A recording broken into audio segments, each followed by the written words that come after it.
Oh, by the way, at that party, Yeah. a bunch of the Brown guys watch us every week, like 10 or 15 of them, and we were all talking about it. It's perfect. I'm guessing it's like work friends type of thing. Yeah, well, they're like Gary soccer guys, but it caught on because Justin, the guy that used to work there, he started telling them, he's like, dude, look, you should see how good these guys are at picking games, and I'm trying to tell them, like, we're on the good side of variance, right? He's like, yeah, but the whole theory works because he said he uses it for everything now. He's been doing well. Yeah. Like, even though his bets are piddly, but he's still getting a profit. He never had one, right? Yeah. That's the whole point of it, right?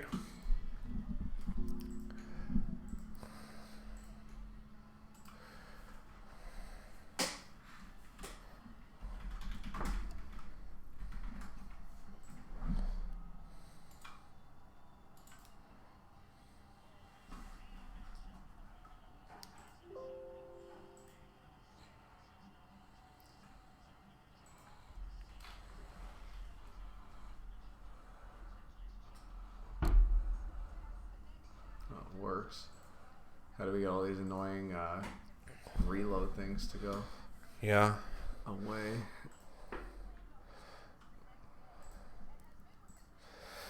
A lot of people missed you yesterday. They were everyone was asking where you were and making sure you're okay, and I told them who gives a shit.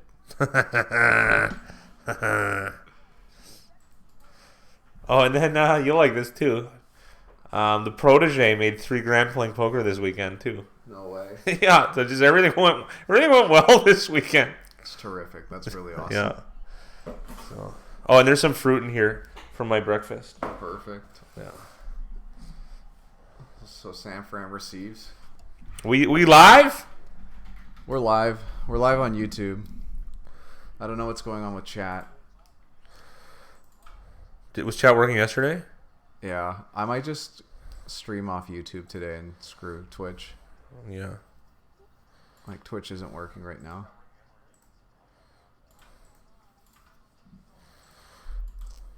Could you type in, hey. 4P. 3 Michael 1.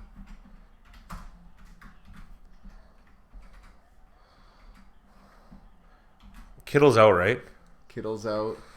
Both tackles are back for San Fran. That's interesting, McGlitchy and... Yeah, and there was one other player, one other inactive they had. That was interesting.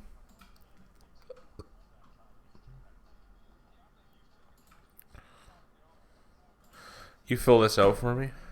Yeah. Oh. Yeah, just because, I think you get it.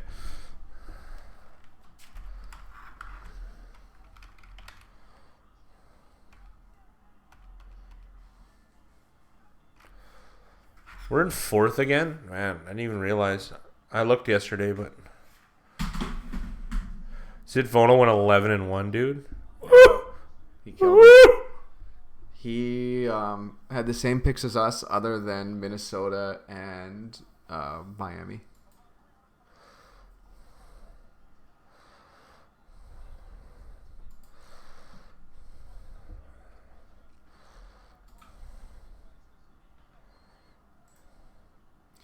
Are you ready for some football? What's going on, Mickey? Mickey Hill. Big completion. Kendrick Bourne with the catch. I like that he does that. He's a big Hank Williams Jr. fan, just like me. Yeah. San Fran with a nice first down here. A little wobbler here. Kendrick Bourne. So weird. That receiving core is weird. How you doing, Mickey?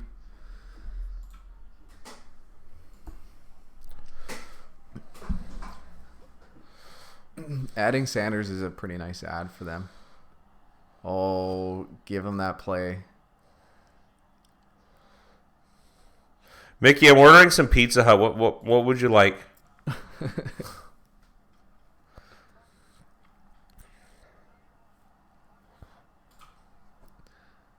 My request is Hawaiian. I know what your request is, okay? I like my pizza like I like my men. Hawaiian? I swear from like the top of my chest down, I look Tongan. I don't think that you do. Well, Hawaiian is the Monday pizza of the day. You're going to love this. I'll take wings. No pizza. He's on keto. Oh, he's on keto? No. Oh yeah, because he lost some weight. Mickey and Jake were calling out Dylan yesterday, going, "Where's?" Oh Dylan? yeah, forgot about that. So Dylan shows up like midway through the third quarter. He did. He didn't hide. He came for like 2 minutes, Yeah. and all he said was he couldn't believe that you took. What game was it? He called you out on taking the Bengals, and he said that you're trash. I was like, did he actually? I was like, you're the only person in history that could show up after guys go 9-2 on their picks and tell them that they're trash. But he said that I was trash because I took. He didn't say you're trash, but he essentially said like, how could you take the? How Bengals? could you take the Bengals? Like that one was so obvious. What? There's no such thing as an obvious pick and spread betting. I know, that's why it was so great. What? Everybody was loving it. Oh, that would have gave all of our favorite viewers a look. Yeah. And the worst thing is I actually think we've made, now that I'm trying to take credit, I think we made Dylan more, at least aware of how point spreads work. We're helping getting him up to 50%. Yeah, we're trying to get him to 50% here. Wow. This is bad for us. Shaq Griffin with an interception here. Flag on the play. Mickey, we found out some really exciting news before we just turned on the stream. The Fat Guy and I have a couple of bar pools that we're in. Yes. And the biggest one we're in, it has about 800 people. We found out that we're first place, and the only way that we can lose is if Seattle wins and the score is over 49. Which is pretty good. Dylan is Joe Public personified. Yeah, exactly. But he's even got, the thing is he's gotten sharper. Pretty much if you do the opposite of Dylan, you're going to make money. Pretty much, like I said, because I didn't realize this, like at the start when people would trash talk us in the comments, I'd be like, oh, this sucks. But then, I liked it. But now, like, I've gone full heel. I love it because I feel more confident when other people are telling us how unconfident they are about our picks. Our second best week, our best week was that one when all of those guys, Mickey defended us, he'll remember. They were just on fire insulting us about our picks, which I was fine with. Nice on the bar bet. Yeah, we're gonna put it up. I sent you the link through your email, pal. Thanks. That this guy told us that we should that everyone should watch DraftKings for advice. Hey, you guys should watch the gambling website that you lose money on. You should watch them for gambling advice. I thought that was the funniest thing in the world. Maybe they do have good information. I don't know, but why would you? Why like? Fights? Sure. I think you do, so. I actually don't care. Whatever. I'm fat. Let's roll with it. Boneless I'm the fat guy. I gotta stay in Louis Anderson figure. Otherwise, we're gonna lose viewers. Okay. Hey, I found my Raiders hat. Look. Nice. Where was it? It was in between my couches. What happened here? Was there a flag on the interception? Yes. Oh, we glossed over it. This is great news for us. It's telling me that I've got the wrong login. All right, let me look. Oh, I might be logged in though. Oh, it's Big Rye Fat Guy. No, there's no and. Okay. Let me log out first.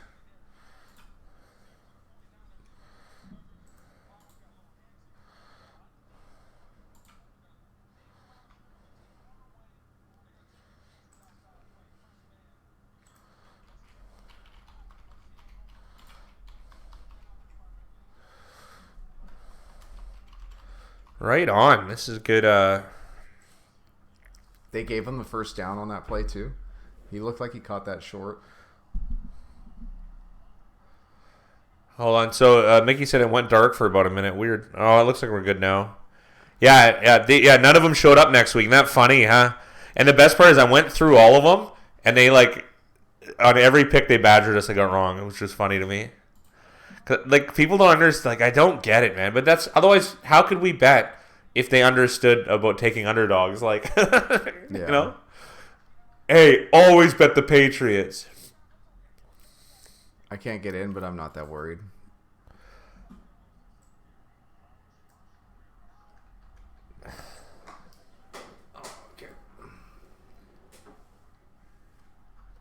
Oh, I know how you can get in.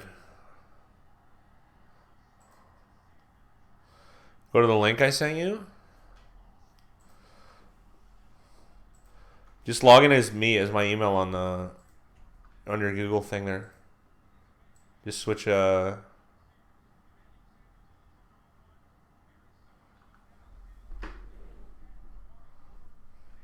for Gmail. Yeah, just in the top right because it'll have it'll have the password. My email, and then I'll send you my password in the thing.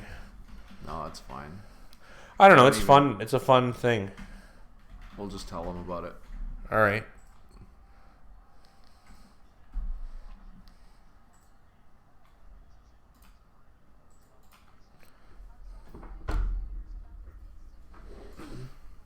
The Pizza Hut thing didn't work. I gotta do it again. It's unbelievable.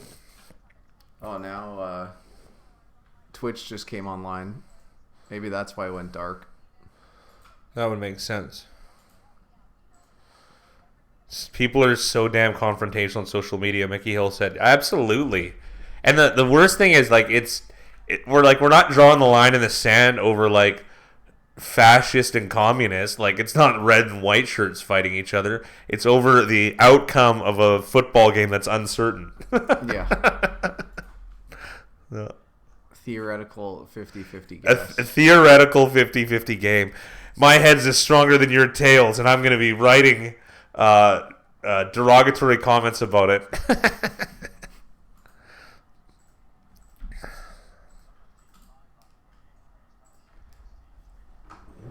May and I were having a good conversation about it, just like the overconfidence of people. Oh, like I know.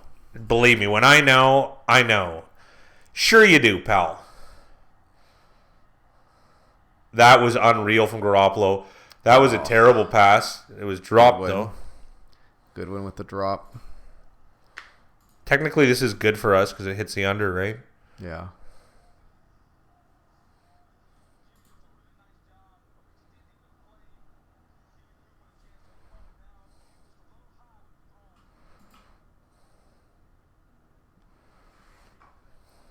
Goodwin hasn't been very productive this year.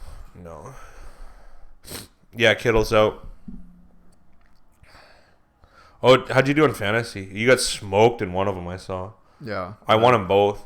I won the other one. That's good. There was no way I was going to win that one. You're not supposed to win in that other league. You like this, Mickey. What happened in fantasy last year? So you get 16 players, right? So Big Rye had a really good team. So he traded away his first 7 rounds of draft picks out of the 16 and replaced them. You trade like first round picks or later round picks, so you have the same amount of players.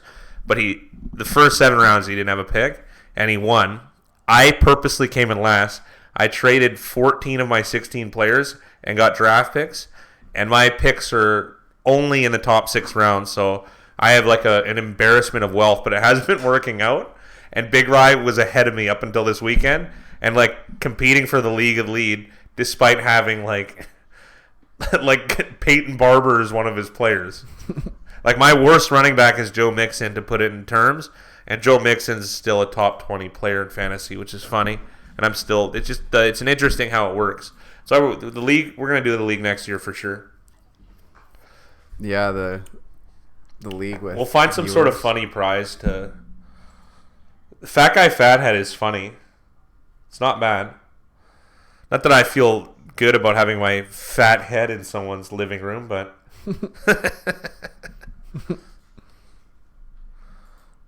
Okay, let's see if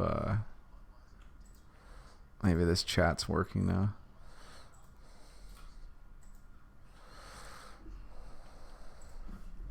It's been buggy lately. Everything. I couldn't even order a pizza here. What's going on, Big Rye? What's going on, Big Rye? It's working now.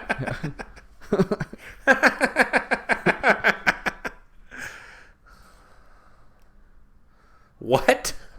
I was just testing. Why would you write what, not test? Because what just is what came out of my hand. Anger? Anger what? Every time I go to test a keyboard, I just put ha. Like a passive-aggressive laugh? Is that how it works? No, just because, like, growing up, y'all have to do tutorials. I've never done fantasy before. Absolutely. There is a trick to it. This is usually how our R&D divorce works. So Chase McLaughlin. I got it right the first time. Assuming Joe Tessitore said it right. I don't know if he's a good barometer. 43 yard attempt for San Fran. I had to interrupt real quick. Yeah! Plenty of distance on that leg. Yeah, Mickey, like certain positions are worth more than others, but again, like the standard Joe doesn't really think that way. So Big Ryan and I came up with like we call it points above replacement. So, because there's guys on what's called the waiver wire. So you draft all these players, and then the leftover guys are in a pool, right? So how you measure, how I guess we do, I don't know if it's the standard. I do think it's perfect, though, to be honest, is you take the estimated points of a player and how much is that worth more than the next available guy in the waiver wire pool.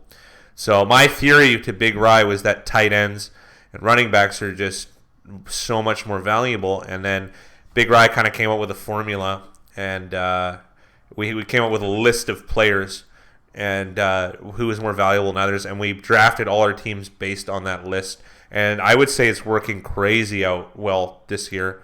I'm in first in the Still Creek League too, eh? Awesome. Yeah, after this weekend. So because it's less about Mickey, it's people get like enamored with their feelings about a player. We just go right off the list. It could be player ABC. It doesn't really matter. Jackson said, I've lost so many fantasy matchups by less than 1 point this year. I've basically given up and focused on spread bets. Hey, that's great, man. That's exactly how we feel. We don't like playing fantasy, but we're stuck in a few leagues, so like we're make the most out of it. But it's very like an afterthought now. Yeah. We care the least about fantasy by a mile. But like because also too the leagues we're in, the fun got taken out of it, kind of like. Whereas if we do the Big Rye and the Fat Guy League, it would be pure entertainment, I would think. Well, that would be fun. It would be fun. There's going to be like every week. Yeah, and Dylan Todd Fields of the week. Yeah, like we'd have to have someone like he's going to be. Dylan's going to be the guy that drafts all the rookies. Yeah. Oh, he'd be like Big Rye 6 years ago. Yeah, it's true. Jackson Littlewood, what a name, man! That seems like an actor's name. Yeah. Oh, is anyone home upstairs? My dad will be home sometime tonight. He was curious if you were stopping by, and he's very excited for this game. Being in Vancouver, this is Seattle's kind of like the home team of Vancouver, I guess you could say, for a lot of residents here. So he must have had a good week then, Jake Jacobs. Yeah. I think he was same as us, maybe one game better. He was tied with us. Oh, he put the public? Yeah. That's a good name. He said he wanted the public to be on top of the fat guy. I got to say, that's name of the week. We got a sack here. A rare sack from Wilson. And that pressure came right up the middle. I want to see this. It looked DJ like Jones, sort of big fat boy. It looked like a stunt with just how this. Oh my goodness. Dude, that replacement center got bossed, man. I've never seen that in an NFL game. Yes, you have. Not recently. Not recently. Holy. That happened in Super Bowl Packers when they got an interception. Raji pushed over because they had a center. Yeah. Replacement center. That. Yeah. That was a huge game for Fat Guy's life wealth. Life wealth. The first year I started doing, I guess, let's say predictive analytics, I bet my entire bankroll that Green Bay would win the Super Bowl at 8-1.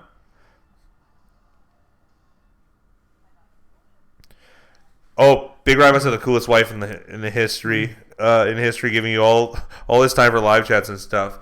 Yeah, she's pretty cool. Awesome. She's a lot cooler than us, though. I can promise you that. And like a lot cooler than us.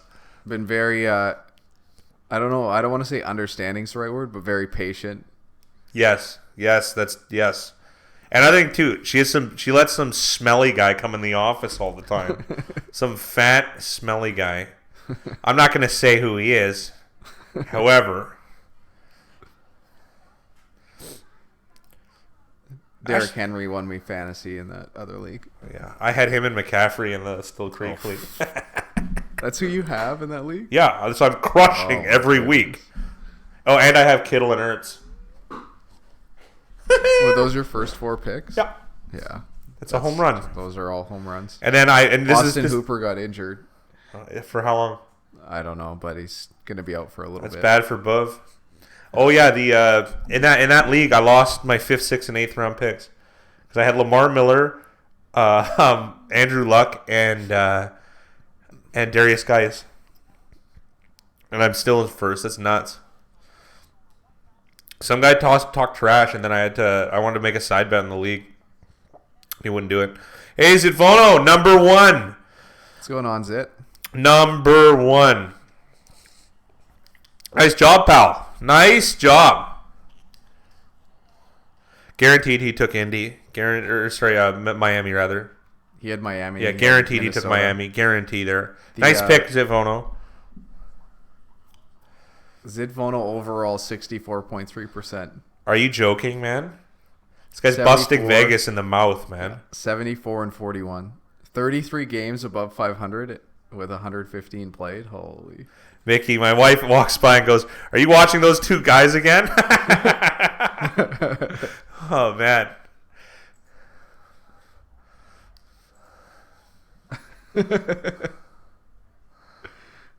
I only missed on Buffalo. Yeah, isn't that weird? That was a weird game, eh? I bet of the week. We gotta win. We gotta win. You beat out number 8, Faden Fat Guys Picks of the Week. Yeah. You got to tell Zip what we got on the line tonight. I think that's about a 3 sigma result for me. Yeah, that is a outlying deviation for sure. That's insane. Oh yes. So Zitvono, you're gonna like this. So in one of those bar pools, we're 10-2 and we're in first. And the only way we can lose and not come in first is if Seattle wins and the total is 49 or above. So we were going to hedge it just now, and then Big Rye talked me out of it. So, oh yeah, but you know what? Why would we hedge? We're going to just pay juice then. It's like we're giving away $9. Yeah. You know what I mean? I'm not doing that, yeah. Well, the one nice thing is that we have the favorite tonight. So if we did want to hedge, you can wager less. Yes, good point. Very good point. The biggest problem for us is we don't know exactly what the winnings are. From this, so it's hard to make a proper. Yeah, the pool has 840 participants at $100 each, so $84,000. But there's multiple prizes, and it's and there's big prizes for winning the year, not just the week. We've yet to win a week in any of the bar pools. I think we're in 5 or 4, but we've been really close. And to be honest, I feel like our strategy is we've been in striking distance 4 times now, right? Well, I didn't think we were going to win the biggest one. So if we do today, it's the biggest really, home run, nice. Right? I think we've locked up money though. It's first, second, or third. We have. Oh, because worst we can do is second. Yeah, that's great. And I have to check on the other one because we came second in the other one. No, we didn't. We came like 5th. Oh, that one we've locked up first or second too. We're tied for second in that other one. Yeah, but the total pushed us down. Oh, okay. Yeah, we got that big total in the Giants Cowboys game pushed us out a striking distance. Oh, that's the over under that they use. Well, or wouldn't they use the Monday night over under? Zid said, I saw a Survivor Picks video, 90% plus got eliminated because of Indy and New Orleans both lost. Yeah, that is a crazy week. Fat guy, you have any shekel on still? Yeah, I got San Fran -6. And we want San Fran to win and the under. It doesn't even matter. Yeah. San Fran to win, or just even the point total going under 49 is a victory for us. That'll be our biggest. That'll be a win. How are you, Josh? Thanks for joining. Josh Piper. These are good names. These are good names. And Josh, you got anything on this game tonight? That line got bet up to 6.5, even though only 39% of people were on. Dub texted me because he was on Penny, and he asked me if he should put any money on San Fran. I said yeah. So I shied away, but it's if I had to go, I'd be picking San Fran. How good do you feel about your bet? I don't know. The bet's okay. I needed Cleveland yesterday, and I got blessed, which was nice. I feel great about the bar bet. That's offside on Seattle unless it's false start. On the bar pool bet, this is looking really great, to be honest. Yeah, it's like 75, 80%. 80% probably. I would be neutral, but I'm just taking your advice. Yeah. That's a problem. That's exactly when you're playing Survivor pools. Like, I was out early this year, but that's because I'm not picking teams like Indy and New Orleans in the first weeks. Yeah, I totally did. The Zidvono, like, how did you like, the Buffalo game was very interesting and odd, eh? And then you look at it and you go, like, Cleveland covered in a pretty strange circumstances, I could say. Unlikely, right? I didn't actually watch that game, so I'm not 100% sure what happened. I had it on, but I was distracted. I had other stuff going on. So.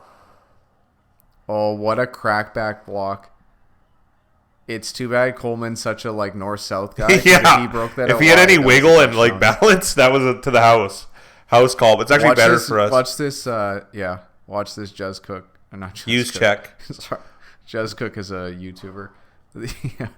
That is a home run block. Yeah. That was on number 98, so that was a thick D lineman. Nice job, man. That's play of the game right there by Kyle Juszczyk. The Minnesota Vikings, CJ Ham was just, like, killing it last night. And they got down to the goal line, and they gave him the ball on 1st and goal. And there was a flag, so he would have had a touchdown, and it gets brought back. And then they went for it on 4th and goal because they didn't get it in on their next 3 tries. And Ham got stopped. I was like, how do you go back to this play on the goal line again after just doing a fullback? Yeah. Like a few plays earlier. I felt pretty bad for him. I'm actually surprised that the line is this high for this game, considering that Seattle is 7-2. Yeah. Well, I knew. It's a fishy one. That was part of it. Yeah. That was like the Cleveland bet. How is Cleveland 2.5-point favorites in that game? They're not better. Sense. What's nice about that game too? People are gonna fade Buffalo probably going forward. Yeah. Like next week. Sanders. And then that's gonna be like a nice play. So, and Cleveland's gonna be overvalued as usual. Yeah. Pittsburgh at Cleveland. A lot of people are on Pittsburgh plus 2.5, so we're pretty much getting the exact same game again, market wise. Which is great. The game that a lot of people were interested in was New England at Philly, and New England's 3.5-point favorites, with obviously a majority of the bets on New England. That's tough. My gut would say New England, but to be honest, but obviously, public loves Cleveland, Miami. Yeah, it's interesting. Miami's got a lot of confidence now. That's 4 covers in a row, man. Yeah, I went against them yesterday. Oh, I didn't know you did that. It was a market play for sure. Yeah. But it's like Zit said, the public loves Miami. The public is like really up and down on Cleveland though. They either love them or they hate them, and it changes week to week. Part of it's because Cleveland has a lot of primetime games this year. Like by Cleveland standards, they do. Yeah. And then if they play bad in a primetime game, it's like their third one will be Thursday night. That's insane. Yeah. Cleveland usually has one a year. It's week 10 and they have 3. I think they have one more too. Did you watch any of the Kansas City? I didn't get to see that. No. That game was great. Yeah. Yeah. The Chiefs had a field goal blocked. I stayed from that Philly New England game. Yeah. Probably. It's best just to stay. It kind of goes with what you've said in the past about just staying away from the best worst and the worst. Yeah. Well, that's what I used to do. I used to try and bet the middle because I found that there was in the marketplace that if you played middle of the road teams against each other and you went against the public, that there was that was my old data before we even got together. Mm-hmm. Teams of equal strength. The problem is you have to know that they're of equal strength beforehand, right? But I found if you in those games it was between 10-win teams and 6-win teams if they played each other, and you took the public. Buffalo Cleveland was a perfect example. Yes, because Buffalo and Cleveland, they're neither one are the best or the worst in the league. Yeah, they're in the meaty part. Yes, they're both pretty average. The cover rate in those scenarios was like I think 61% for the 7 years I did it. So, but I'm using pretty specific parameters, and that's not how statistics work. But it's still like it was a nice theory, and I did bet on that because it was just like it gave me more weight, right? But the problem was then you're predicting which teams are in the meat of it, right?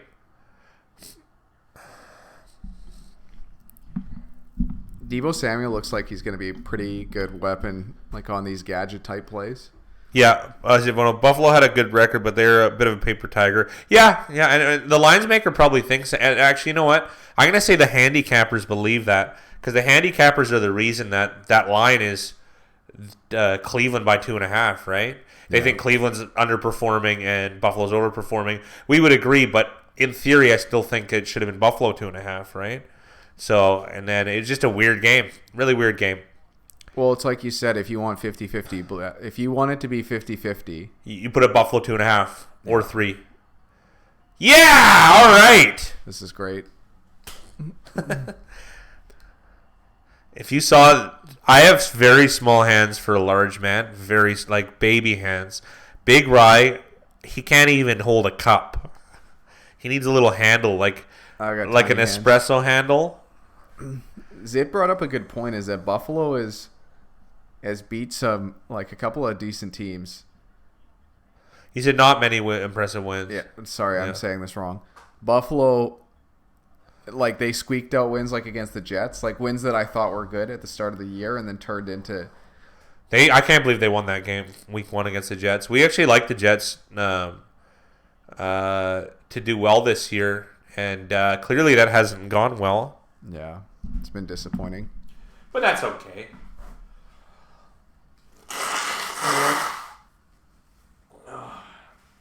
It's going to be the first bet I lose to Mono. What does Todd Field have to say about his Saints after that drubbing? He was too embarrassed to stay in the chat yesterday. Yeah. He did slander me, and I wasn't even there. Yeah, Piper, you're going to like this. We were 9-2 at that point yesterday, and he came in and talked about how bad the Bengals pick was.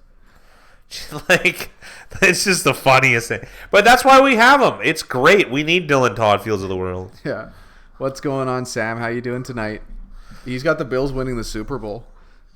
Sam, did you bet on it? You got to have good odds. I hope you got great odds here, Sammy. Kareem Hunt is going to be some secret sauce for Browns. Yeah, possibly. Possibly. It seems like from a receiving standpoint, he gave them a little bit more yesterday. I'm going to look up the box score. Zit said, that's funny whenever Dylan talks about his Saints. Atlanta plus 13 was good stuff.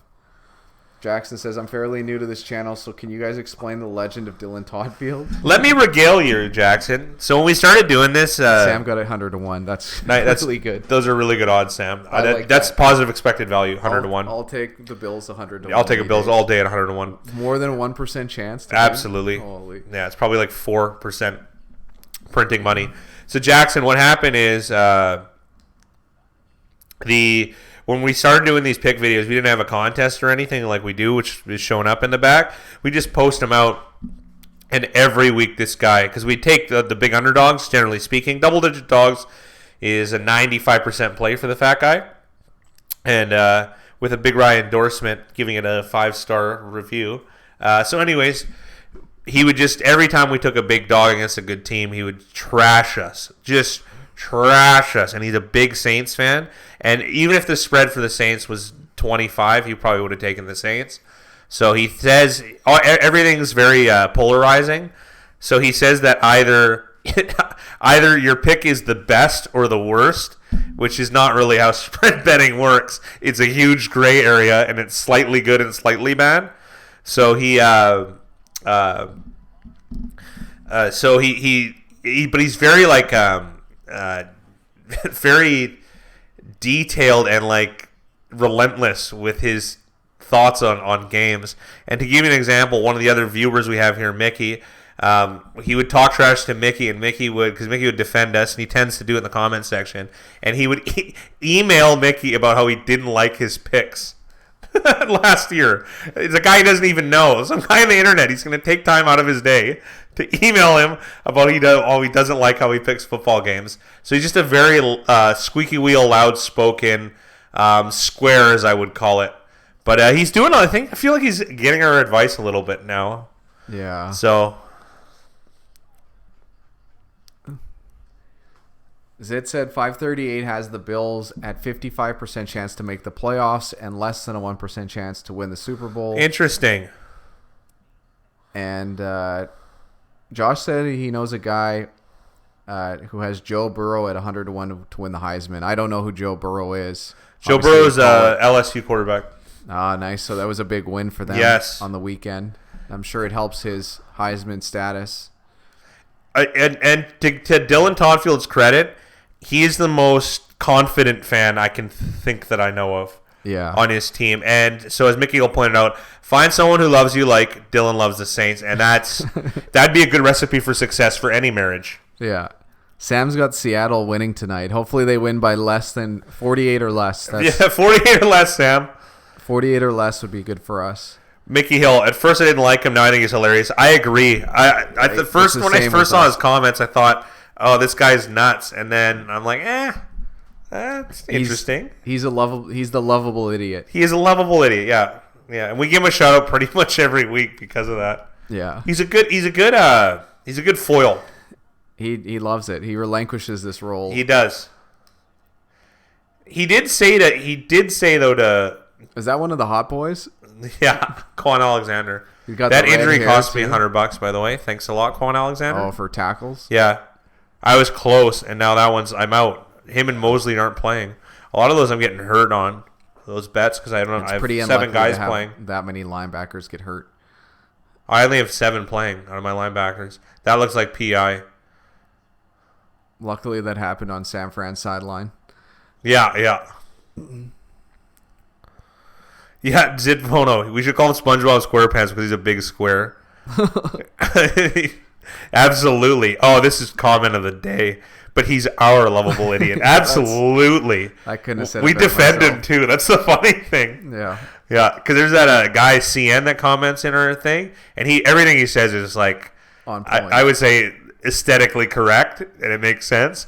But he's like arguing with Dylan Todfield. I'm like, man, don't tap the glass, you know? That's an old poker saying. Don't tap the glass. You know, when you get the fish swimming in the bowl, don't be banging on the glass there, pal, right? That's terrific. Don't tap the glass was my nemesis in party poker back in the day. Really? The $500 game, 2-5. He was so good. But he was I think he became a high-level pro.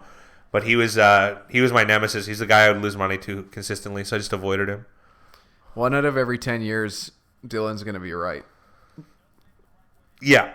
No, he's going to be right periodically, right? What, every week, every time the Saints blow out a team? I told you idiot. I don't mind him. He's entitled to his opinions. Absolutely. He said he was thinking about giving up watching football after this week. He's very hyperbolic, though. You know what I mean? I hope he means it. Lovable idiot makes sense given that Todfield memes I've seen in like every Picks video. Yes. Yeah. I think we have like if you probably went back to like our very first year at the end, or he's the most talked about guy. Yeah, there was. I'm pretty sure we did like when we used to highlight all the comments. There had to be a couple good Dylan ones. Oh yeah, because we used to do part of our old formats. We'd pick up people that trashed us when we had a good week before the week started. We put a collage together of all their comments. It was fun. We turned heel that year, a little worse than we are now. And he was in a lot of those comments. Yeah, he's even got his own X-Files music too. Yeah, that's a nice new touch. It's a nice touch. We missed one last week though.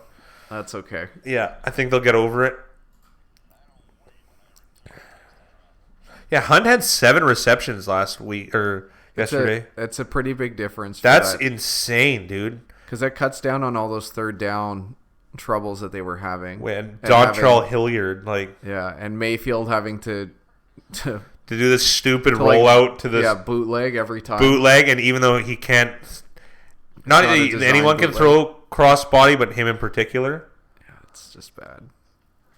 It's so disappointing because his rookie year, I actually thought he was one of the best in the pocket. We were happy. Garoppolo's been good in the pocket so far today. I've been impressed with some of those plays was really good. Yeah. The one where Goodwin dropped it was a nice one. This app has been they're updating. The pizza wars are real.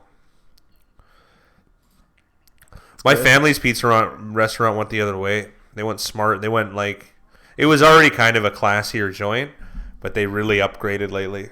Yeah. So it's pretty swanky in there, all things considered. We'll have to stop by there one of these days. Yeah, we should. I like their pizza. I don't know. Do you like that style, like Greek deep dish? I like it. It's like a nice treat. It's I wouldn't want to have it every week. Yeah, it's heavy. That stuff is heavy, dude. But I could, once every 2 months. Wish they could unload OBJ. Yeah, absolutely. It would help. That would help a lot. Well, I mean, it's just not even just him and the attitude, even though you guys have heard me rail on receivers and attitudes forever. What's going on, John? I just tuned in and was wondering how humble he got it. He just got it because, like you said, he's just the most polarizing figure. By the way, I'm gonna unmask him. John Stacey is the guy with the best with the best names every week. Yeah. Tears in a McDonald's bag is my particular favorite. What was it last week? Not this one. What was the one before? It was funny. Oh, cuter than Chase Daniels. Yeah. Do you know what it is this week? Faded in the Picks of the Fat Guy. It's got to be that one. Oh, no. The Public is... I'm going to go with the Public is the best one this week. So because the whole point was for the Public to finish that for the first time. Yeah. The Public's going to beat me for the first time this year. No, they beat me week 1. They did. Shady who? Let's not talk about the Bills-Browns game. I know. I'll let you get off that one. One good thing went for the fat guy. Got a little lucky there. It happens. We talked about it. I don't think it was Shady who was talking about it, but I think they had 20 combined carries, and Josh Allen had over 40 attempts. Yeah, 40 attempts is usually bad. Especially when look at the running totals for each one of those guys. And even think about how many of those are Josh Allen. So 6 of them. So what is it? 8, 5, and 1. This is 20 rushes. Yeah. The Browns really 26. it was more like 45 to 15 with the Josh Allen carries because I doubt every single one of those. What? Was a designed run. I see what you're saying. Scrambles. Yeah, I see what you're saying. That's interesting. Okay, watch what's going on right now. This is interesting formation from the... I'm pretty sure if That's Goodwin, dude. If Goodwin gets this ball, it's San Fran's ball. Yeah. Oh, man, this is interesting. Oh. Yes! Oh! If Goodwin... All right, Zivano, enjoy your dinner, pal. Later, Zit. That was interesting. They lined Goodwin up with the punter, and so if Goodwin wins the race to the ball, he's able to recover it because he's behind the kicker. And Goodwin, as everyone should know, He's a Olympic sprinter. So if you were going to pick a guy to run straight, I mean, I laughed so hard when I realized that shirt was in a McDonald's bag. Good. That was the point. That's awesome. I've been sending them all out. It was so weird. I went to the McDonald's and I'm like, I need 17 of these bags. And the lady just looked at me weird. And I'm like, I'll put money into I put $10 into the the charity thing. And then she's like, all right, I feel better about this, but I don't want to ask. I'm like, good. Don't. And that's what happened. That's so bizarre. I didn't know about that. Oh, appreciate it, Jackson. Yeah, stop at any time. Always a fun time. Especially a nice guy with some interesting comments. Yeah, man. Have a good night. Oh, you're in Dublin? That's awesome. Yeah. That's rad. Hey, we got some Irish love here. Dublin's a nice place. I really like Dublin. I've never been. I've never been to the UK. I was trolling a guy yesterday playing video games, and the guy's from Toronto, and the entire time he thought I was from Reading, UK. Oh, yeah. And then it took him 2 hours to ask why I didn't have an accent. I feel like Reading would be one of those ugly English accents, like, row, supporters, England. Probably. Like one of those guys? Yeah. Like a lowbrow David Attenborough. Yeah. Like every guy that drank at my uncle's pub. Yeah. We are going worldwide. Well, who was it? One of the first people that joined us in stream he's in the Middle East. Yeah, is it Gavin Thatcher? It might be. Might be Gavin. But he's from the US. He's there serving. I was like, is he really that fat? I didn't see any lettuce or salt packets, so I was like, I don't think it's used. I don't know. I did try and I did order a burger. I'm not even joking, because it was the first one I sent was that one. I did order a burger and I tried to get grease on the bag. So. Yeah. Those bags always remind me of ordering pancakes at McDonald's, because they're pancake. Those are pancake bags. Yeah. So I don't know what they're using them for now. Do they still have pancakes at McDonald's? Yeah, they do. I haven't ordered that in like 15 years. Yeah. I was still new to the show. Yeah, absolutely. I would definitely say I'm fat. This is the fattest I've been. Actually, second fattest. 295. That's heavy. Well, the nice part is you're tall. 6'6" does help. I'm the same size as a tackle with a much different physique. Buddy, why didn't I get this strength gene? I got leg strength out the wazoo, but these arms lift very little for a guy my size.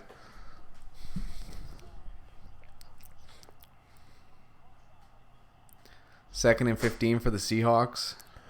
Here we go. Russell Wilson scramble. He slides. Standard Wilson. Oh, I got my lucky paint shirt on too. You're lucky. We need all the luck we can get today. Yeah, I'll have to explain the legend of the paint shirt. The notorious FAT.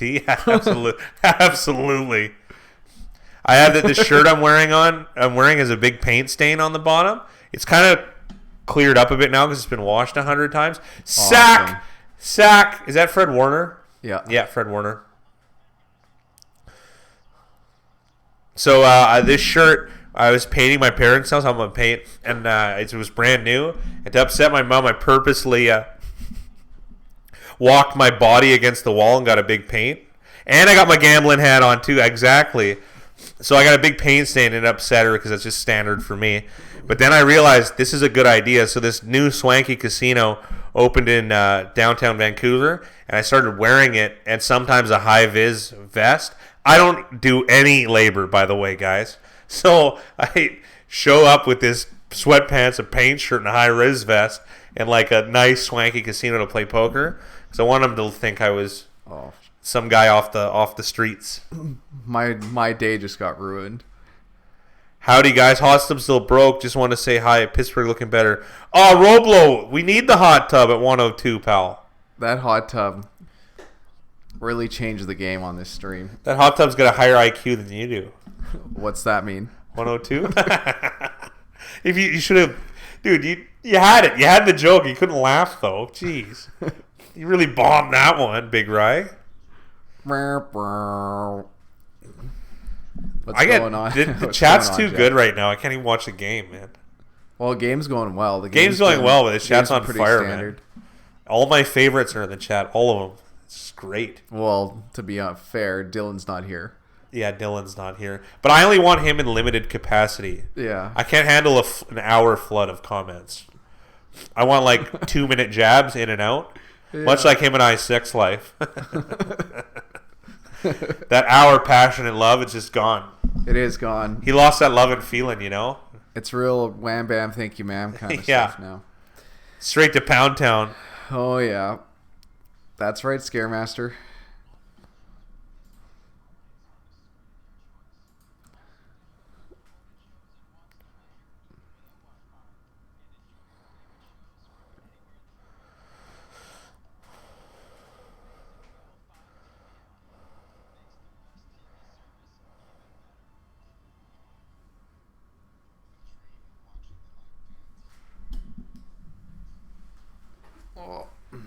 I'll be back in a second.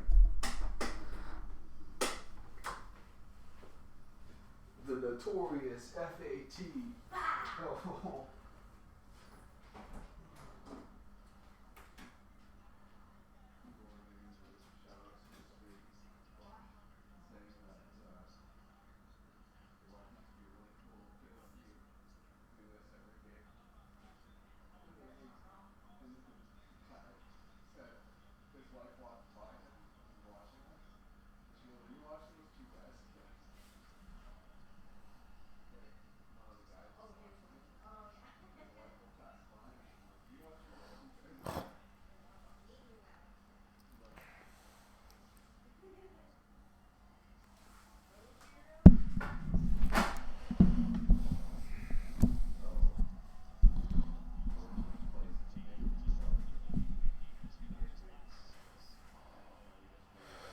All right, San Fran with the ball here. This is nice, boys.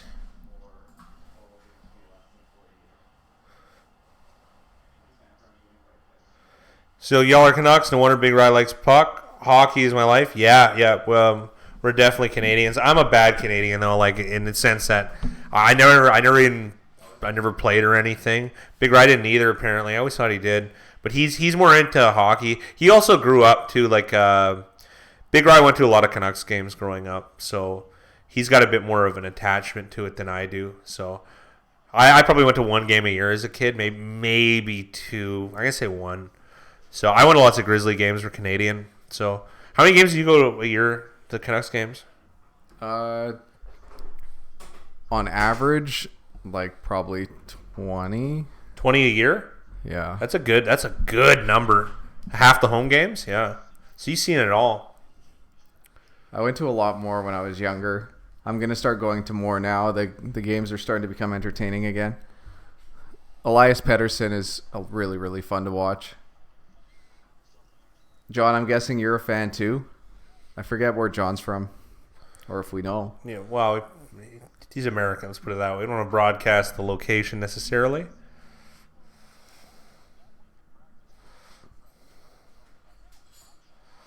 Joe Staley. Well, that's part of why line moved. I mean, Matt McGlinchey and Staley back.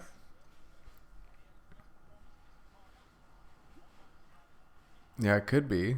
But Kittle being out, which is obviously not as important. I forget who else it was out. Oh, Clowney with serious pressure. And I can't believe the ball just got out. And Bourne just made an impressive yard after the catch of the first down. Things are going Niners right now. Grizzlies, dang, you lost your NBA team too. I'm from Seattle area. Lost the Sonics. The Sonics is like, that's blasphemy. I can't believe that you guys lost the Grizzlies weren't supported by the league and people in Vancouver. I got to go to the games all the time because in my neighborhood it was there was a lot of, like, I'd say corporate people, and those people didn't go to the games. They had season tickets, but they'd never go, so I'd end up going with my mom. Never the Premier games. Those guys somehow wanted to go to those. Yeah. Go Grizzlies moved to my area. Yeah. I went to I went to pretty much every Grizzlies game growing up. Like, we were young, too, at that point. Yeah, like, and they would were... have been, like, what, 10 to 15? 10. Yeah, no, lower than that. I think it was like 9, 10, 11.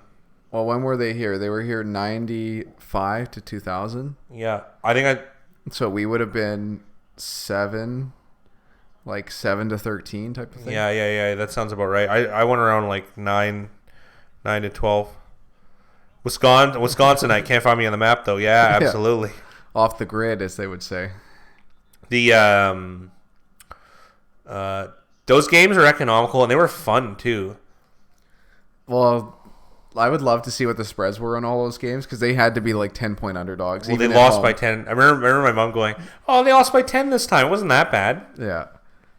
I think they used to give out prizes if they lost by less than 10. They did. Oh, do you ever get a T-shirt cannon? I got it twice. It was awesome. I didn't sit in a good area to get the T-shirt cannon. I was usually in good T-shirt areas because you can't be too close. You had to be in that middling range in the front. Yeah. Because the cannon could only go so far. But the T-shirts were like, I had it till like recently. The T-shirt would fit me now. Yeah. My claim to fame at a Grizzlies game was they had like this Energizer thing. And like obviously being like an 8 or 9-year-old kid, like I just lost my shit. Yeah. And I won like the Energizer whatever of the game, like when they put you on the camera. Oh, fan of the game? Yeah. And so we went to whatever guest services to claim the prize, and we got reusable batteries, like rechargeable batteries. I have no clue where they are now though. Oh, no. It's been 20 years. So. 20. I'm sure they work still. Yeah, I'm sure they do. Hockey question. Oh, yes. This one's for the fat guy because I have no clue. Usually, I know weird factoids. I've wondered that my entire life, Mickey. I don't know. This is one of those things. If I learned, like, I can't go to sleep now because of what you just wrote. This is my life. Just poisoned with stuff like this. Grizzlies up on Spurs is huge dogs tonight. There we go. There's some gambling introduction. That's good. I know Sam's been sending us his picks. I haven't been able to follow along too closely, Sam, but I'm gonna be able to start following along very closely in the coming weeks. Josh said, "Nah, man, we have the worst franchise ever here in Seattle. The Mariners haven't made the playoffs since 2001." But the Seahawks are pretty awesome right now. Like, to be a Seahawks fan, if you were in Seattle, it's hard to not love the Seahawks. Okay, here's an answer on that Maple Leafs question. The Maple Leafs say the name was chosen in honor of the Maple Leaf Regiment from World War I. So they turned Maple Leaf into a noun, making it grammatically correct. Another story says that Smythe named the team after a team he'd once scouted called the East Toronto Maple Leafs. So, I mean, I guess it's ambiguous to the answer. Yeah, that makes sense.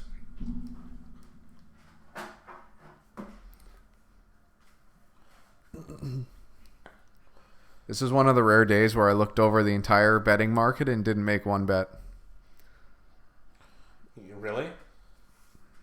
There's nothing today, and it's tough because you figure there's like, I don't know, 20 to 30 college basketball games. So, like close to 50 games today in all the sports, nothing. Looking at some of like the more niche college basketball games, I want to know what the betting numbers are on them. Because there's games where it's like, there was an OU that 96% of the bettors were on the under, and it pushed the line down like 5 points. And it really makes me curious because it's not a popular game. Like it's not even, it's not like a top 2 college. It's more elastic than to betting. It kind of follows the UFC thing where a couple experts could really push that. Really like smoke that line. Hey, Jake Jacobs, how we doing, sir? Nice week here. Nice week. We're tied in first with you too on the big board. Yeah, and if Seattle covers tonight, the public will be on top of the fat guy. Yes. You went 13-12 ATS. Is that winning against the Juice? Or is it a slight loss?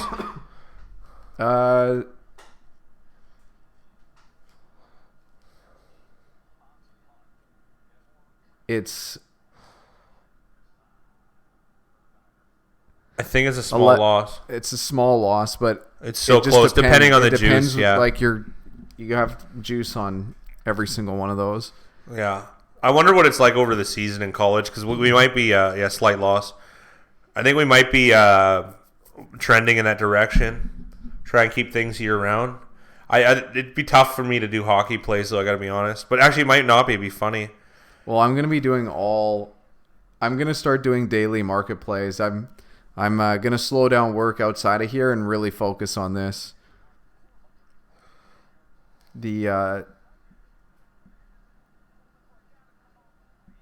Tonight's game decides the overall leaderboard. That's fantastic. That is true. And by the way, Jake, usually Mr. John Stacey, I'm gonna give him credit, has name of the week, but this week it's got to be you, the public, to put the public ahead of the fat guy. I guess that's how they have to do it. They need another contrarian to name himself. It's kind of like how McDonald's names their beef. The company's called 100% Pure Beef. Yeah, sure. That's why you can say it's 100% pure beef. Jake said he has other names lined up too. Oh, yes. I love it. And then I was thinking it might be a good idea for us to add a second, like your name, and then like whatever tidbit you want to throw in for the week. Okay. Right now it's small enough where we can kind of keep track of who's who. But if it gets bigger, it'd be something to think about. Oh.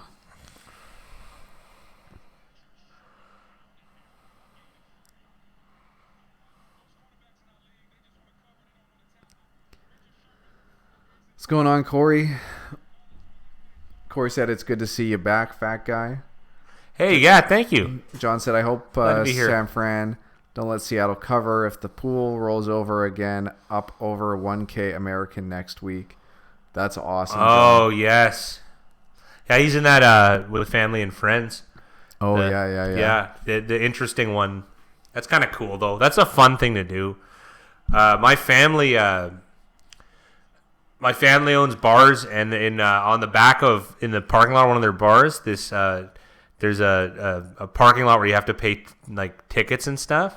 And this junkie, his name is Johnny, always asks for $5 and he'll watch your car. So we call him Johnny 5. And just my family does this pool. It used to be like 10 years ago, a football pool. And my cousin Chris won it 4 times, and he named himself Johnny 4.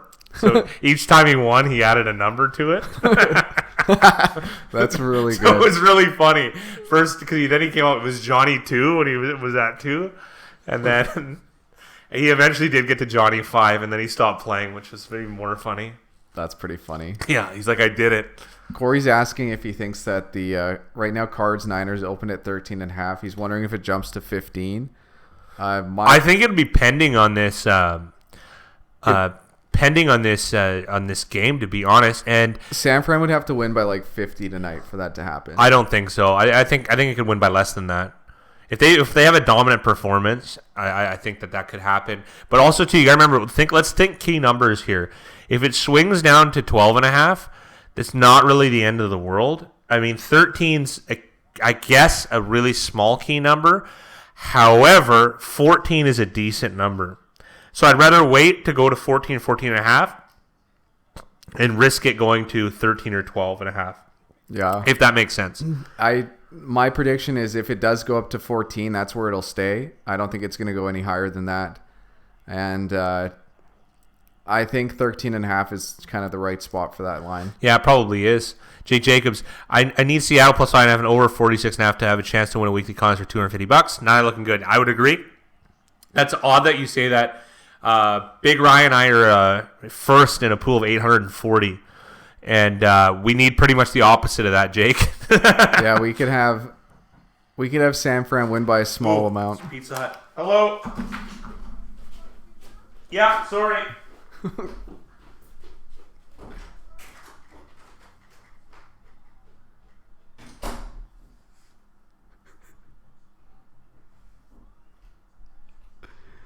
This Niners defense is impressive because Russell Wilson is hard to stop.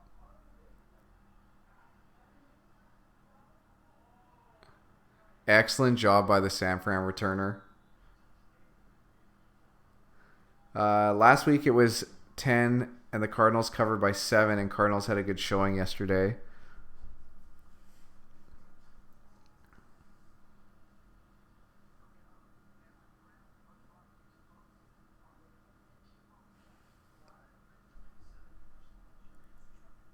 Yeah, I don't think the Cardinals should be 13.5-point underdogs against anybody. It's looking really good, Jake. I'd say we're about 90% right now to win.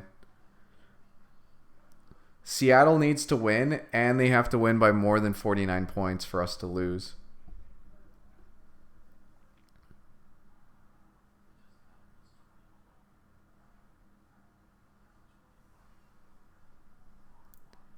Corey, what do you mean by I think they will get Bulls in a playoff game? Fat guy should have done the nude for the pizza guy challenge. Watching him have to sprint up to get the pizza was priceless.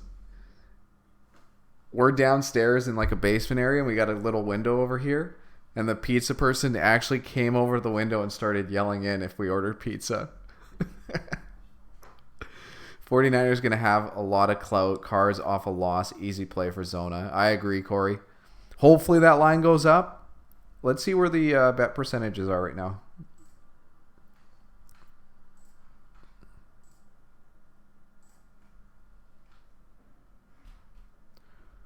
Yeah, 81% right now are on Arizona. Pinnacle doesn't have the line out, but every other book does that I can see. That was pretty funny. This quarter is sponsored by Pizza Hut. Right now, here's an interesting one, fat guy. 81% of early bettors are on Arizona at plus 13.5. Interesting, but I think that's the squares don't play as early. Yeah. I think it's too early. Thank you for getting the pizza. I'd get the artisan fancy pizza, but no one around here can afford it.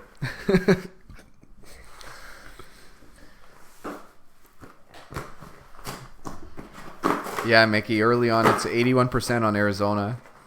But it's I always hate giving these early percentages because they never stay. Yeah. That's why we waited to do them on Monday night, because it was kind of getting lost in the fire, getting it out too early last night. Or last year, rather.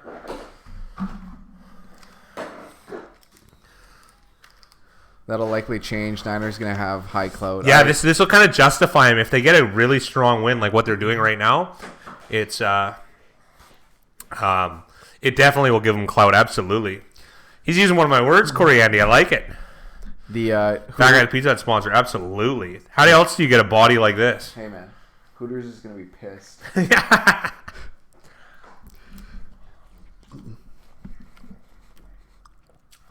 We're allowed to have an official pizza place.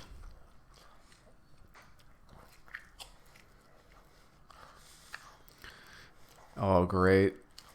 Usually you don't have to pay for a sponsor. I feel like I'm just having...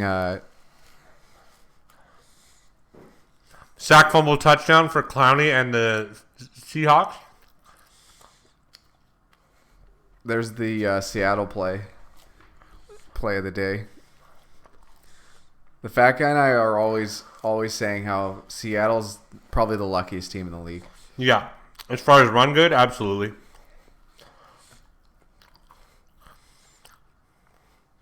Y'all did something nice last year. Yeah, absolutely.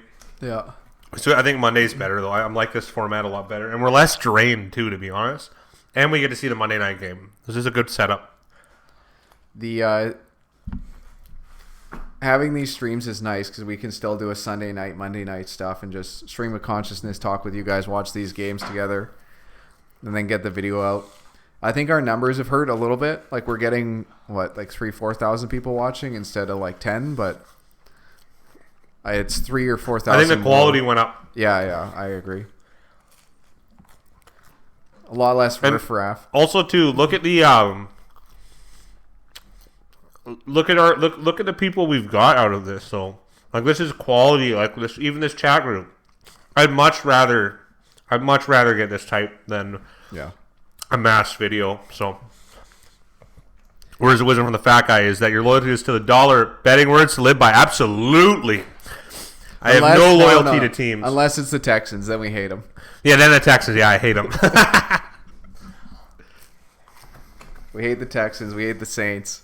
Who else do we hate? We bet the Saints when they were underdogs. 4 weeks in a row? Won all 4? Yeah. They got to go back to Teddy. Yeah, when they were at Teddy Bridgewater. Hold on, though. Doesn't Drew Brees have the highest completion rate? Oh, Zivono's back. What'd you have for dinner? I'm having Pizza Hut, clearly.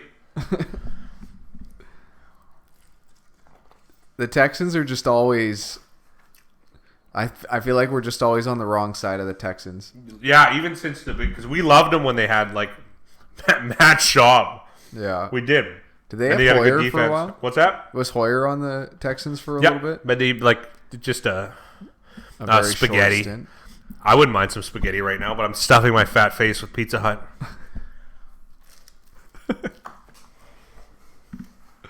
Spaghetti.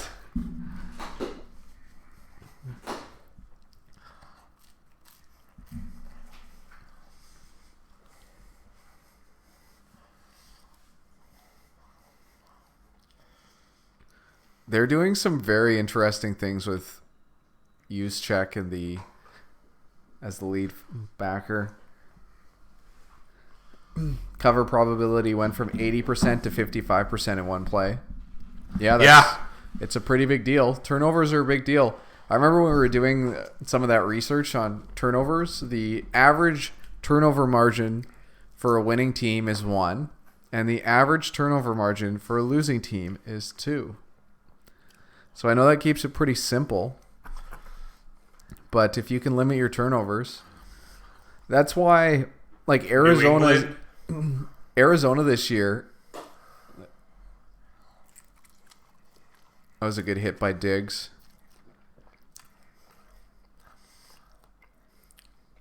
And Juszczyk's a pretty sturdy guy. Yeah. Sunday night videos get the people only watching for advice. Dylan's still MIA from that Saints blowout. Clue the X-Files music. Why isn't it exactly the opposite? I don't know. That's a good question for Big Ryan. What are you referencing? Turnovers in regards to winning and losing teams. Why isn't it? Why are they opposites? What do you mean? Like the numbers. Shouldn't a losing team have the exact opposite of a winning team in turnover? Oh, just if you take a team that wins, like, I don't know how many games there have been, if you divide up all their turnovers when you win, it's 1.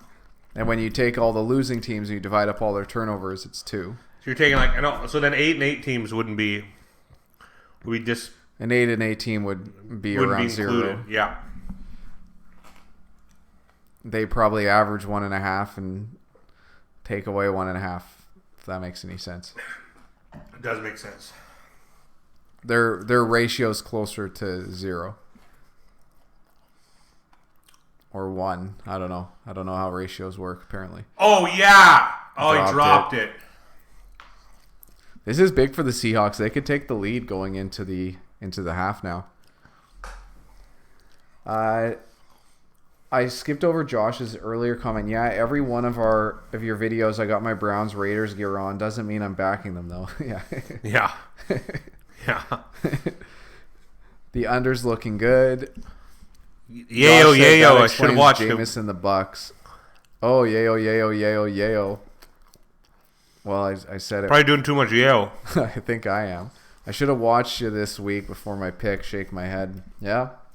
The Jameis is like an enigma. Like, anytime you have a quarterback that can throw for 5 touchdowns or 5 interceptions in a game, it's tough to kind of predict what's going to happen. It needs it to get to at least a 31. 31 should be safe. Fat guy, you think Dolphins get 3 straight wins this weekend? I think Dolphins at 3 straight wins. Who do they play? I think it's the Skins. Or no, they already played the Skins. Sorry, I'm getting mixed up now.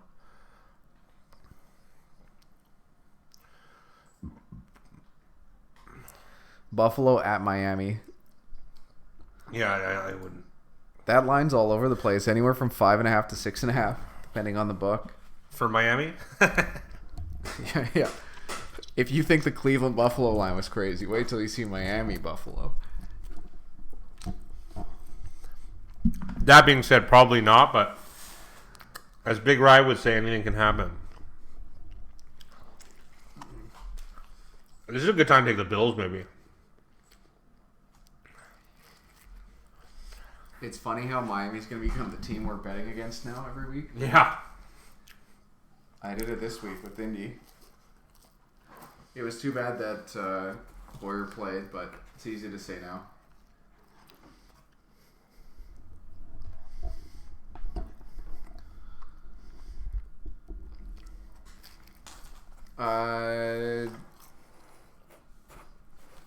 Mickey said, "Fat guy, what are your thoughts on that poker player Apostle?" Oh, I know all about it.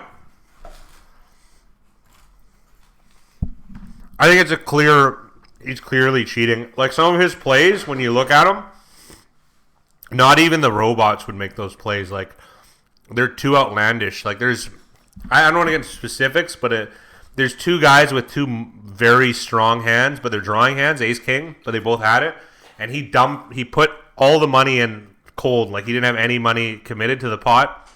He put a whole bunch in with 4-5, and that would only be good against ace king equity wise if two guys specifically at ace king, because it's cards removed, they block each other. So like that would be like you'd have to know the two guys have exactly ace king. The only way to do that is to cheat, to know that they have it. So it's really scummy. Well, it's art. No, he's looking down at his phone because he has a curved hat. And you can do this. I know people at house games that have RFID cards, and it is possible. But he has his hat always down, and he has his phone in his lap, and he tilts his head just a little bit, like he's getting texted by someone in the back room. Like it's a production scam thing. Live at the Bike has like a very strong security when it comes to, because they stream the games, right? So then so you can see people's cards. But then someone can see the cards while the game's happening. You know what's crazy about that too is there's so many eyes on those games that it's like 80% of the people watching can probably call out that he's cheating. Well, first it was just bizarre. He looked like he was a god. Also, his win rate was like, these are tougher games. It's called Stone's Casino.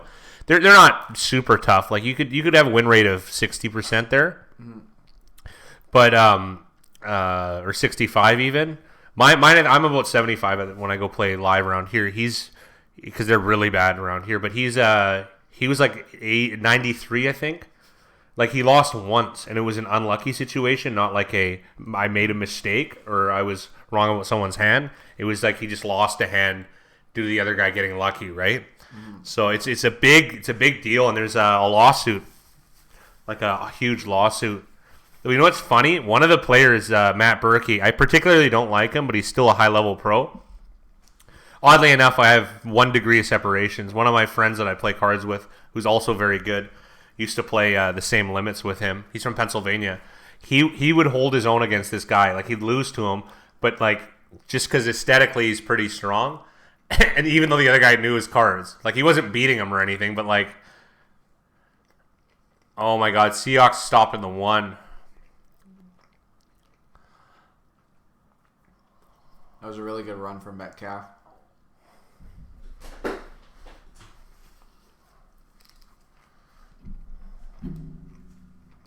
He's talking to the ball boy on the side, who's a middle-aged man.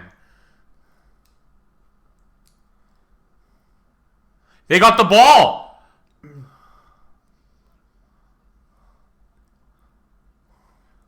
That ball looked like it was coming out. That was unbelievable. He got it.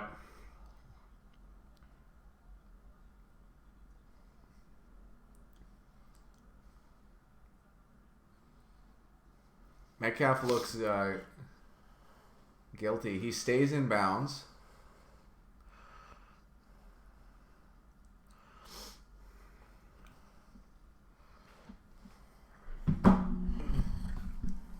That's a weird one.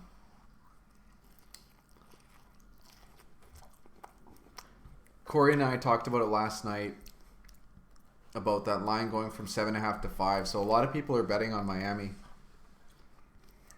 Early at least, especially at 7.5. That's Sid Vono's favorite. Sid Vono has a personal relationship with Miami after all this. Yeah. It's going to be called down at the 3. Niners player was out of bounds. Oh, that sucks. Zip Vono said that 538 has Buffalo -3 against Miami. Where would you put? How many wins do you think Miami is expected to get over a season? Same what I said at the start of the season. 4? 4. That's what I said at the start of the season, even when it was bad. And what would you put Buffalo at right now? I've been saying the same thing. I think they're an 8-win team. I really do. And Miami's home field right now? 2.5. Mickey would have better. These are all like off the hip numbers, so don't forget. So Zit, we would have it at about Buffalo -3.5, possibly Buffalo -4. I think it'd be -4, maybe -4.5 actually. Now that I think about it a little more, because 4 is a pretty low number, so you get a little bit of an extra boost.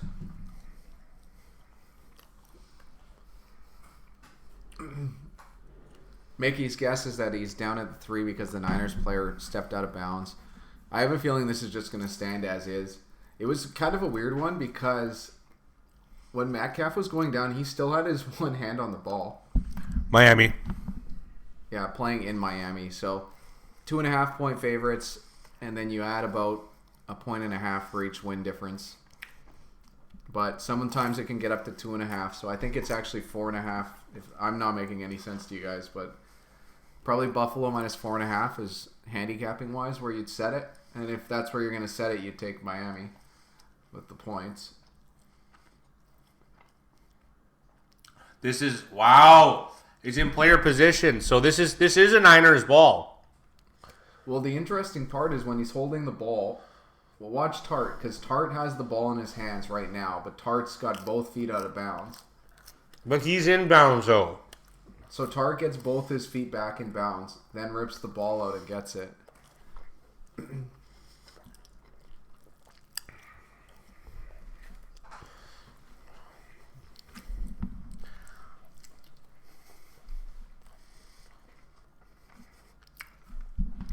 This is just another play for the refs to gaff.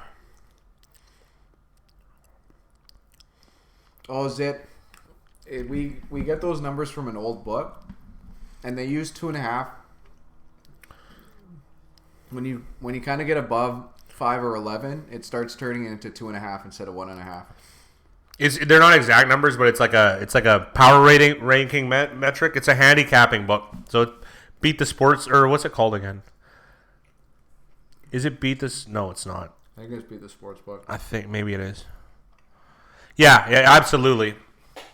It's like it's a really rough guide. It looks like the Niners got it. Yeah, they did. Even though he hasn't officially said it, because everyone's cheering though. That's a pretty big game-changing play.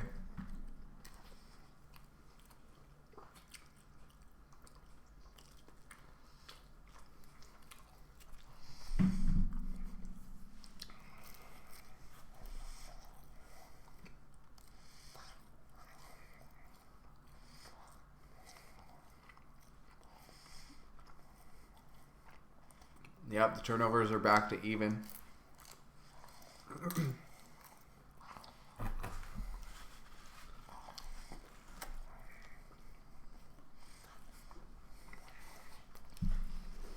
Most stuff for betting football, teams are pretty even. But turnovers can be the difference between 3 points, 7 points.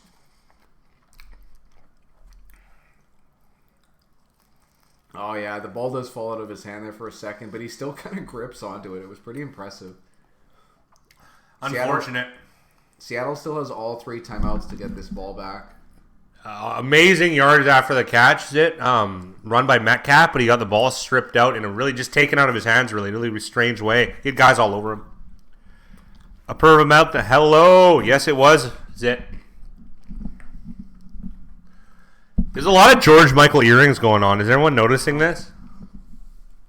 This is why I have these tiny little hands.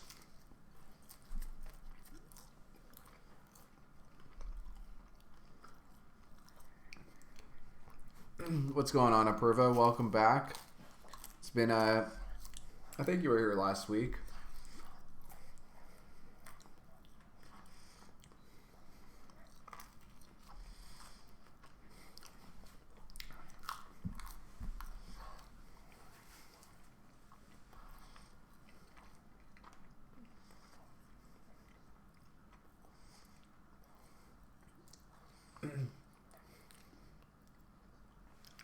Great job. Absolutely, Mickey. That was a great job.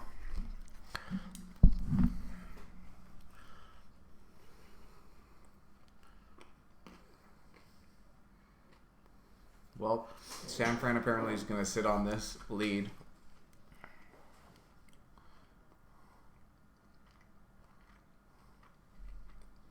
I don't like this.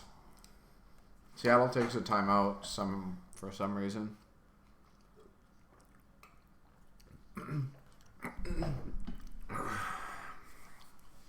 Yeah, Pura went pretty well this week. It was nice. Who else is Jack for the Mandalorian and Disney Plus? What does that mean? The Mandalorian's a movie. What is it about? It's the Mandalorian's about Boba Fett. It's a Star Wars movie. Wow, they're just gonna kneel it down here, eh? Just by having a timeout. That was interesting. Yeah, the week when favorites don't do well is the big Ryan the Fat Guy week. Yeah. And when we do well, Zit does well. That's about right. That's kind of how it is with most people in this chat.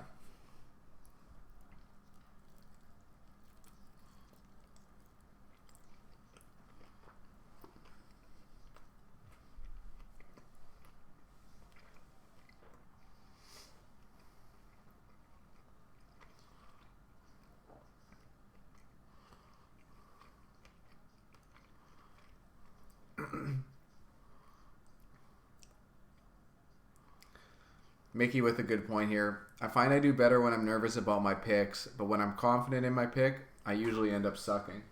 Yeah, that's why it's a long game. It's feelings suck. Emotions aren't good at gambling.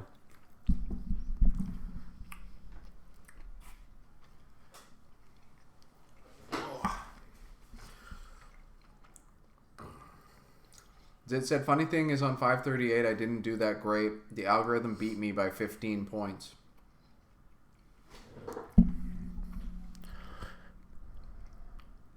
You have to explain a little more, Zit. Oh, because they do. Pick the win it's percentage. ELO, right? Yeah, I think that's what it is.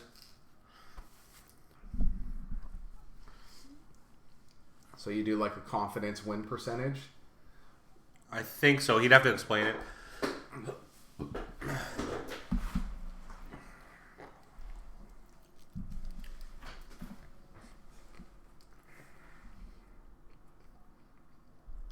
I also like the second place person in our contest. Calls himself good at business. Yeah. Joe Biz? That's the Nick Kroll. Oh, yeah. Nick Kroll show? He also has the cartoon on Netflix, the Big Mouth. It's pretty good. Oh, I've never watched that.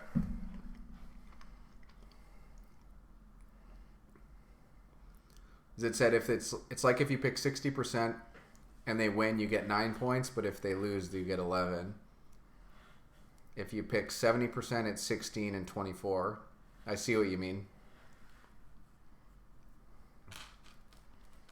John Stacy, I went 3-1. LA Rams shit the bed for me. Who did the Rams play? Rams played Pittsburgh. Yeah. Pittsburgh was 4-point favorites. That game was really big for us. Yeah, Pittsburgh was 4-point underdogs and won outright. We better let them have their Mandalorian clip here. Boba Fett on screen. That's Boba Fett? No. That's Boba Fett. And who is Boba Fett? He's a bounty hunter. Star Wars?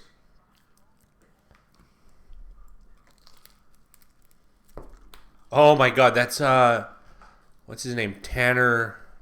It's a former UFC fighter.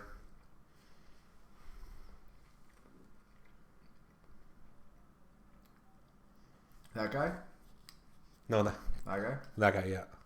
Fletcher Tate Fletcher, one of the two.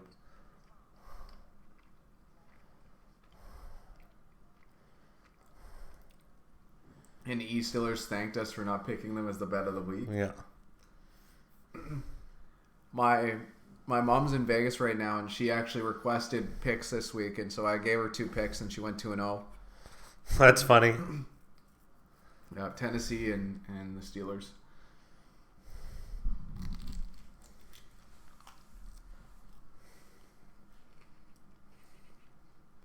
So this is a trailer? Yeah, it looks longer than an extended trailer.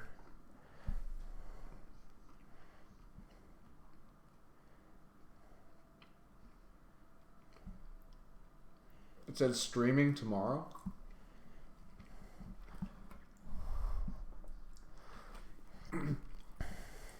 Is this part of that Disney streaming platform? I guess so. Yeah, that's what Disney Plus is what he's talking about. Yeah. Oh, there you go. Yeah. They have National Geographic as well. Yeah, which that's pretty cool.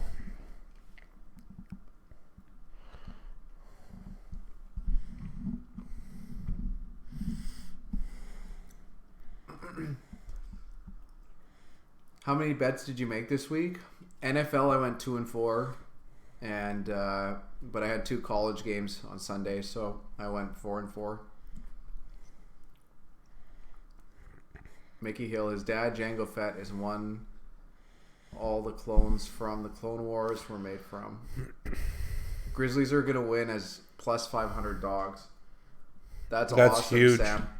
That's a big win. Yeah, Django Fett's from the books. Well, I mean, obviously the books are written post. I was into Star Wars when I was like 10, but that was it. The old movies are fantastic, though. I got to be honest. They're really good. The old ones are.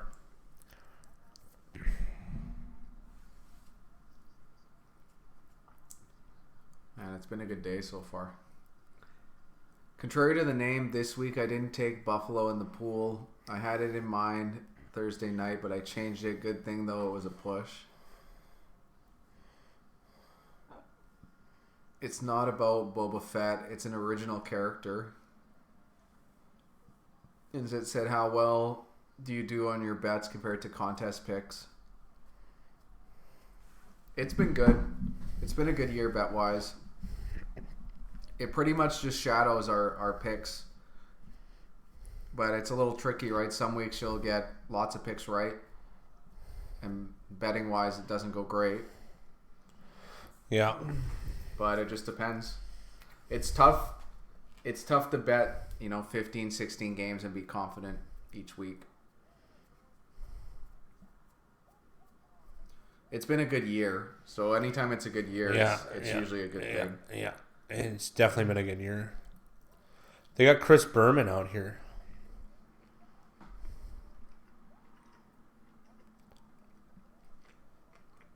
Man, they're really cutting Berman's airtime down. Holy. I thought he was retired. I don't know. Oh, Mickey Hill. When I was 10, the first Star Wars movie came out. To this day, greatest movie experience of my life. I've heard that from multiple people. I remember when my mom went to see it. My mom hates anything science fiction related or anything. Hates that stuff. And she said, yeah, it was one of the better times. And there was a lot of clout back then. Like, people were... Mickey Hill could probably talk on this more, but people, lined up and stuff, and it was in theater. Because it's the only way you're going to see it. A lot less entertainment options, right? And I remember I got it... who was it? My Auntie Barb would always send me a VHS for Christmas, and I got that one when I was 7. I didn't even know what Star Wars was. And I'm like, you're a kid back in the 90s. You don't know what you're doing. And I watched it. I'm like, this is awesome. And it was kind of a game changer. I didn't follow up, though, as a teenager. Too contrarian. What's your best movie, in theater experience? In theater? I saw The Death of Stalin last year, and I really, really loved it. And I laughed the entire thing. And I saw The Informant with the last girlfriend I had, and I don't know, we were goofing the whole time. That was fun, I would say. I never had like a what you call it? What's another one? I liked Mad Max, like for the ambiance, the new on Fury Road. That was awesome. I waited in line at a movie theater in Arkansas. That's awesome. Yeah, a movie. You went to the movies in Arkansas. You grew up in Arkansas. That's great.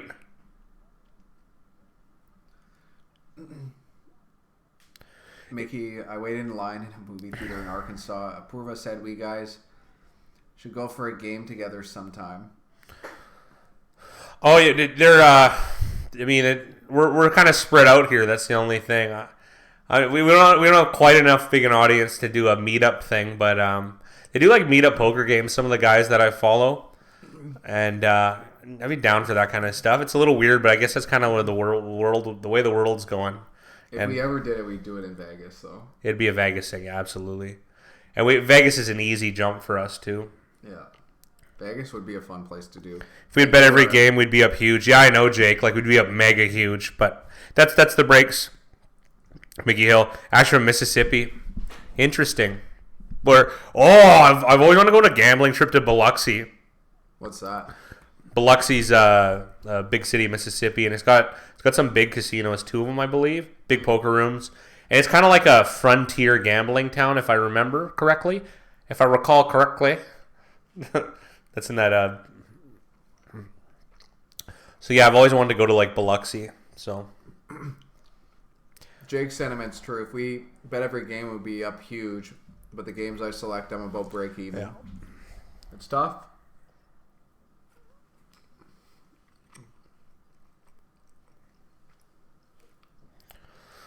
Mickey said he's actually closer to Tanika. Tamika, yeah.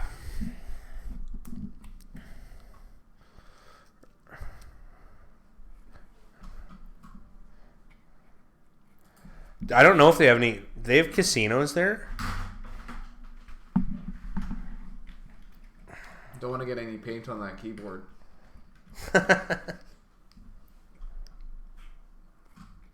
He said casinos. Yeah, they do. I've only ever heard of it. I didn't know they had casinos. Oh, they have a horseshoe? Nice. What's that? Horseshoe's like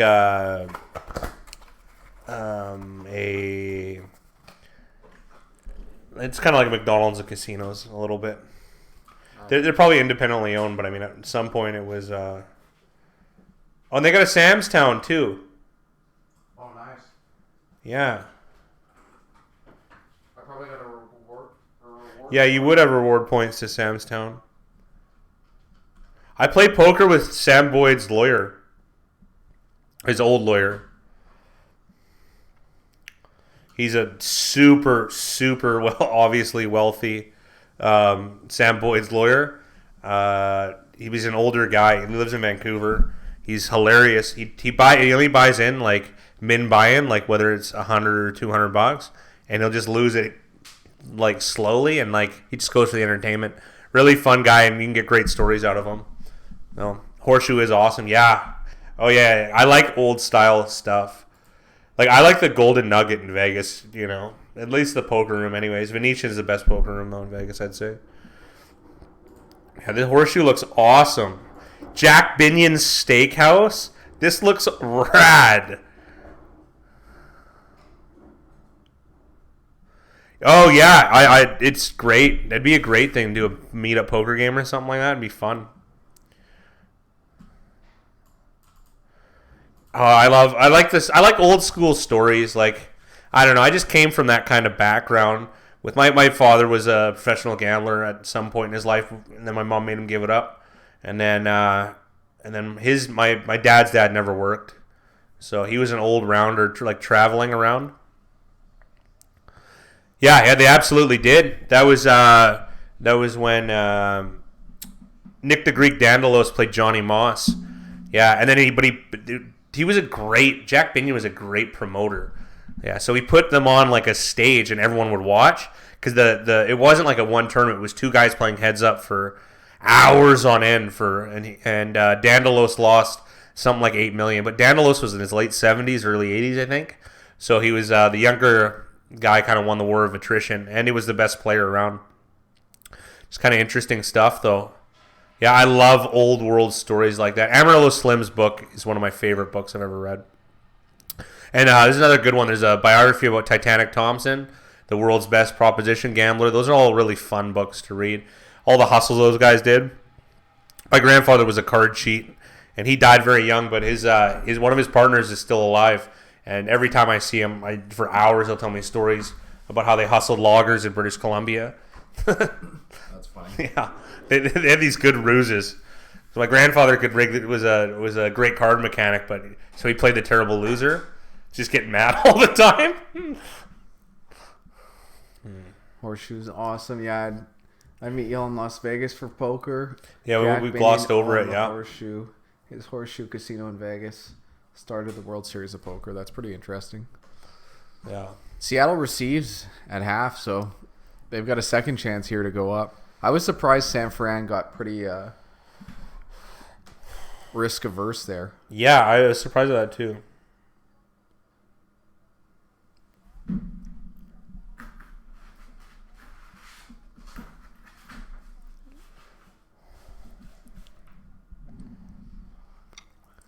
Kyle Shanahan looks like he's played a few poker games in his life. He looks less weathered than his dad does. His dad had like that weird like red face. You know what I mean? Yeah. I liked his dad as a coach though. His dad told Dan Snyder when they drafted Robert Griffin III that like it's going to take him 4 years to get him to be a passable pocket passer. Mm-hmm. Yeah, Amarillo Slim, Doyle Bronson.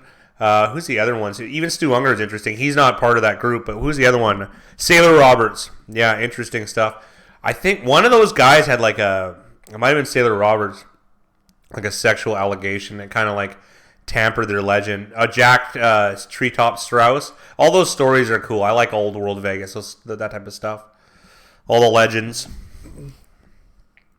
I like that every tournament, Doyle Brunson and Gabe Kaplan.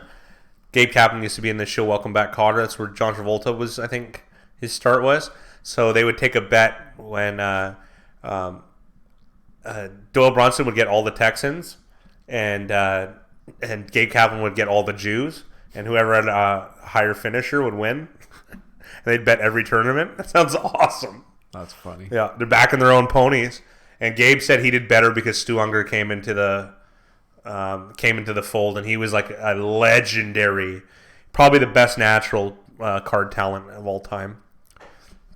And they quit doing gin rummy tournaments in Vegas because he was too good. So then they started paying him a portion of the pool not to enter. Gin rummy is a pure skill game for the most part. Mm-hmm. So like if the best guy shows up, you're gonna win. Like you're gonna win, right? So. Look up Senior Shanahan's record against Belichick. I think he's the only coach with a winning record head-to-head. Interesting. I like tidbits like that. Interesting. I could see that. I think I really liked Senior Shanahan. I was a big fan. And I like even in interviews with him, he just seems very candid. You know what I mean? Like the guy just didn't pull any shit. Imagine him dealing with Dan Snyder when he was on coaching the Redskins. Like that stuff just wouldn't like. And the best thing is like some idiot owner is going to tell him about what he didn't like during the game. Like it's not how it works, pal. Oh, Wilson, weird, great protection though.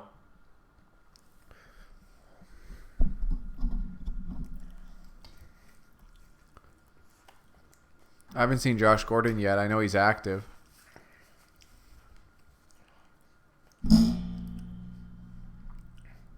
Why did he run? Why he was open in where he sat. He ran into his lineman's back, so he kind of backpedaled off of it. I think he lost his balance. I was saying Metcalf. He was in the soft zone.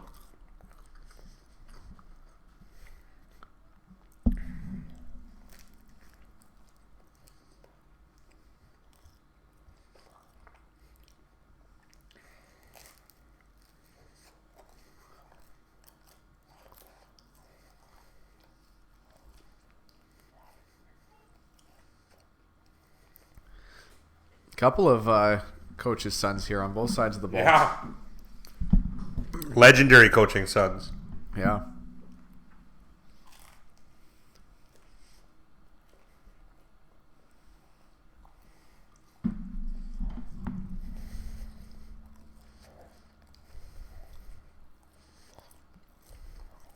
Ball's out.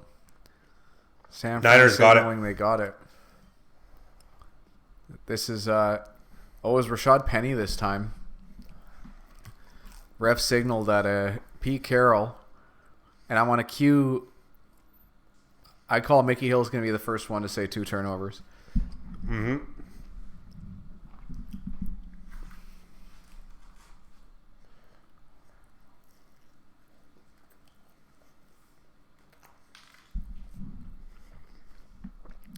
You know what I find funny? Robert Saleh is now going to get like head coaching traction when really like he ran pretty similar defense last year and it didn't work out. Yeah. So he had underrunning expectation last year, extremely overrunning expectation this year, and people are just going to go on that result, right? You know, it'd be really interesting. What? Is if every coach, like every offensive, defensive head coach, got to just choose their personnel, who would actually be the best? Because there's coaches that have had a lot of success with certain guys. Yeah. You know, like this is a stacked defense. Like this defense is very, very talented. Like it wasn't like a huge surprise that they're playing well. Well, last year we were surprised that their defense wasn't doing what they were supposed to. Yeah. And I'd criticized him too. So for this year, they are having success, but it's not like it's a ragtag group. It's not like Seattle last year. Yeah, where it's like, well, that's impressive. This is 7 first-round picks on defense. Yeah. You know? And high first rounds. What's up, Jamie? Chiefs make the playoffs. Chiefs make the playoffs. I think they're winning that division. They're most likely going to win the division. Yeah, Mahomes is back. Mahomes isn't exactly 100%, but he's fine enough to put them over. They lost top. a thriller. That's really it. And winning in Tennessee is not easy. No. Tennessee plays to their level of competition. They always do. Yeah, I actually, you know what? Chiefs might be a good value play for Super Bowl right now. Maybe. The problem is Super Bowl odds are there's so much juice built into it. I don't think much changed. It could have, because there's got to be a riser for them to fall, right? Well, I made a bet yesterday. What was it? I bet someone at the bar $100 that New England doesn't make the Super Bowl. I got even money on it, so they have to make the Super Bowl. What do you think the true odds on that are? I didn't look it up. I just heard them make to not make the Super Bowl. Yeah. Oh, you got good. EV. I can say it's like minus 180. I was gonna say they're probably 35% to make the Super Bowl. Yeah. That's what I was thinking of that. John Lynch has been fantastic too. Yeah, that Mitchell Trubisky swindle they got, unbelievable. Look at this screen. Horse collar. Yeah, Mickey Hill calls it. John Lynch has been fantastic too. I think that was a good hire. Like even before he made any picks, like it's obviously easy to say now that he's had success. But John Lynch just seems like a well put together. Well, him guy. and Mike Mayock are looking like these are good hires. Yeah, I'm not as crazy about Mayock, but I don't know what the Raiders have done in the offseason. I thought was really good this year. The Raiders, at least, they picked up like high end draft spots. So, like your first round isn't a big deal, but after that, like Crosby, like Hunter Renfrow. He's playing. He's a starting player in the NFL, man. Yeah, but that's because their roster was trash last year. Still getting productivity. That's Look at their true. signings at receiver. Terrell Williams. Who? Terrell Williams? Oh, yeah. Great signing. Their offensive line. Tyrell Williams. Tyrell? Yeah. It's fine. Every time you say Tyrell, I think Tyrell Corporation from from Blade Runner. My favorite movie, by the way. So Penny with the fumble here, And it looked like ex-Cleveland Brown. I forget where is the guy? Secondary player. Slot. Corner. Forced the fumble. What's the guy's name? Ooh. Oh, I didn't see. There's lots of ex-Brown secondary guys around the league. Sack, Seattle. Does Pat throw 32 TDs with 6 to play? I have money on that. I'd have to look at the numbers. I mean, 32 is a lot. 32 won the passing touchdown record for Russell Wilson about 5 years ago. I did a study on this summer. It might have been 33. He'll do it. He probably will. The thing is, the Chiefs' defense can play really poorly, which actually helps your your passing touchdown over. I keep wanting to say Quan, but K'Wan Williams. That's who it was. Your wife might have to go pick up the money. Oh, that's fine. She's got no problem doing that. Yeah. She can have lunch. She got a card. A twofer. Twofer, yeah.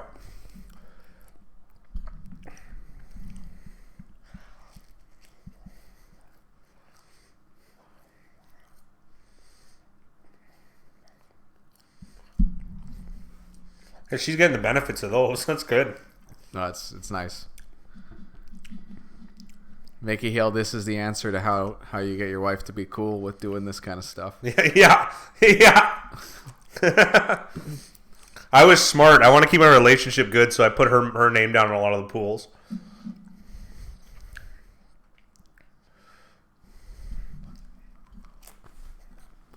The man coverage from Seattle has been good tonight. Yeah. I'm surprised we're not seeing more pick-style plays. Yeah. On some of these third downs or some of the key downs.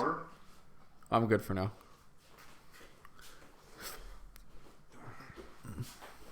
Yeah, the Hawks D has tightened up. Let's see. Well, Mahomes had 50 touchdowns last year, but he played all 16 games.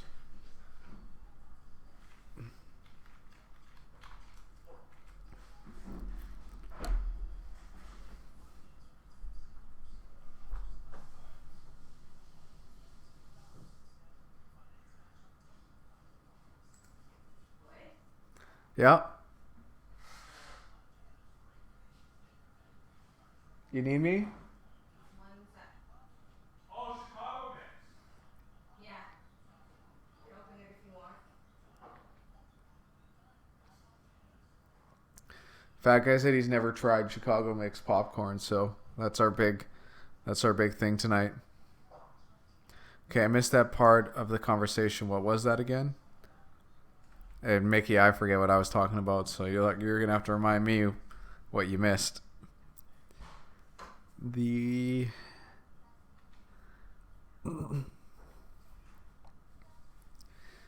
had 18 touchdowns through 8 games. So he's on pace for 36, but he missed 2 games.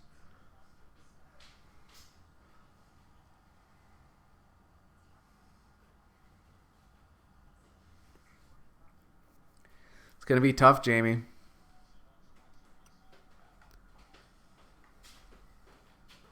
He's going to need 12 touchdowns in 6 games. That's fine. I don't think that's fine. Depends on the games, though. Sorry, 14 touchdowns in 6 games. That's still possible. Oh, it's definitely possible.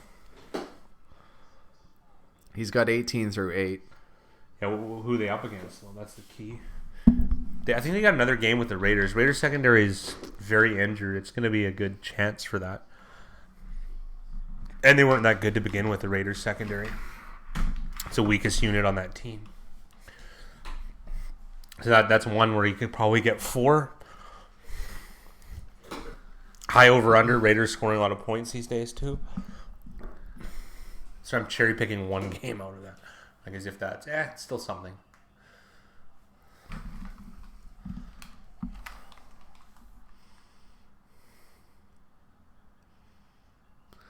You said about that's how to get your wife to be agreeable.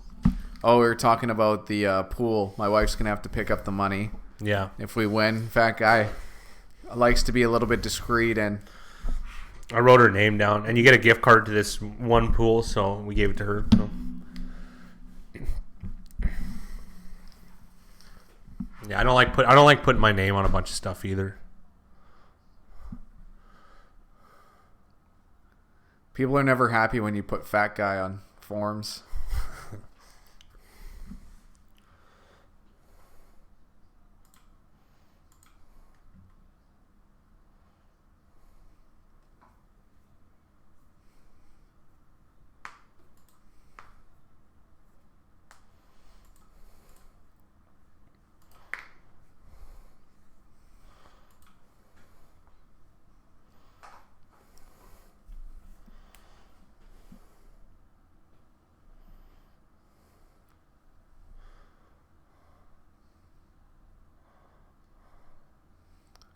A rare miss from Wilson.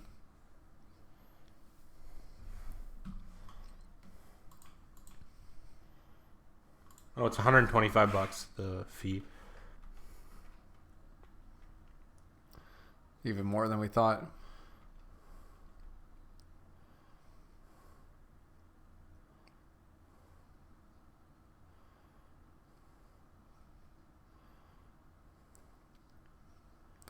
Well, Josh Gordon's out for this snap. Metcalf, Gordon, and Lockett is a nice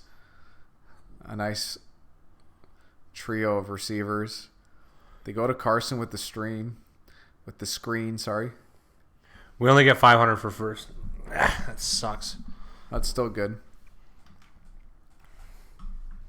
We almost have it locked up. Almost. This game's still young. The point thing, so I wanted more. I wanted a K, especially because there's 800 people in it. What are you gonna do? That's why you just got to know beforehand when doing this stuff. Well, you don't though. Well, that's the part that sucks. The one thing is they pay out for multiple, like they pay out like pretty deep though, so you can come eighth and get a prize. So. Another sack, Fred Warner. Wow. I haven't seen Russell Wilson get sacked this much. Yeah. They do have so much athleticism on this front line that it's different than most teams.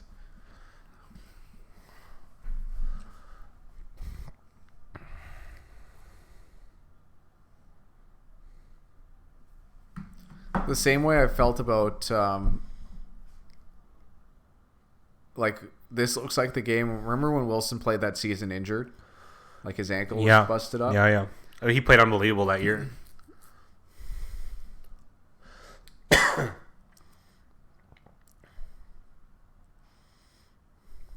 Richie, I only have my spot on the roster because of injuries. That happen all the time, James.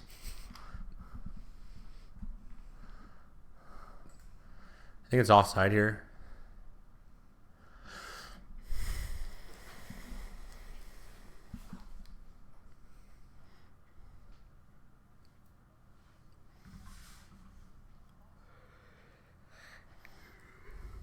Both of these defenses are playing so well. Yeah.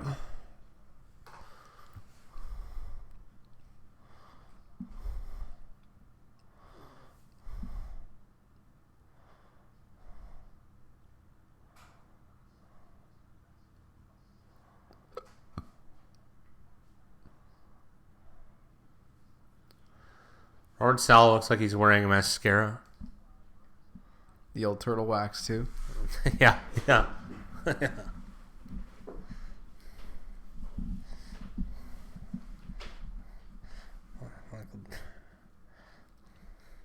know it reminds me of when Michael Jordan got like that Hitler mustache. You remember that? Yeah, the Hanes commercial. The Hanes commercials. And like, can you imagine the Hanes marketing people? And they're like, yeah, we got Michael Jordan. He's going to be doing all these... What? Hey, Mike, you're a really handsome guy, man. You should show that face off. You don't need any facial hair. He looked like the Charlie Chaplin mustache from The Great Dictator. I guess that's probably the only guy in the world that could pull off day-to-day having a Hitler mustache. Yeah, he really went next level. troll with that. Yeah, like high level trollery. Look how big time I am. Somehow Jordan's legacy has taken a huge hit over the last few years. He's a jerk. No one likes him. Yeah. The guy's a living meme now. Yeah. You heard his Hall of Fame speech? Yeah, he pretty much told everyone that they were losers. And bad, and that they all are all Hall of Fame because of him. Even if that is true, which it probably isn't, why would you spend your time to denigrate someone else? It doesn't even make sense. I'm down. Anything Jordan does or says, I'm down with it. Get out of here. Why? He's not like everybody else. He speaks his mind. Sure, it's just lame. So your part of Canada isn't as cold as most Oh, other it's not places. even close. It's very temperate here. Very, very even keeled. In Fahrenheit-wise, we roll between like 30 and 80. We have similar temperature to like Dallas. Yeah? And like Northern California. Yeah, it doesn't get quite as hot, I'd say, but it's just temperate. Yeah. Like, it's pretty much always like 50, 60 degrees Fahrenheit most of the year. Yeah. 10 months out of the year. We do have a serious amount of rain though. Yeah. We get a lot of rain, but whatever. It's not that bad. I feel like it's darker too in the winter months too. Yeah. But we don't even like how many times do we get snowy or what? 4? I said like 2 or 3 good snowfalls a year, depending on the season, right? But they're like for like a day, and then they slowly start to melt away, right? Sometimes there's bad ones. 2 years ago.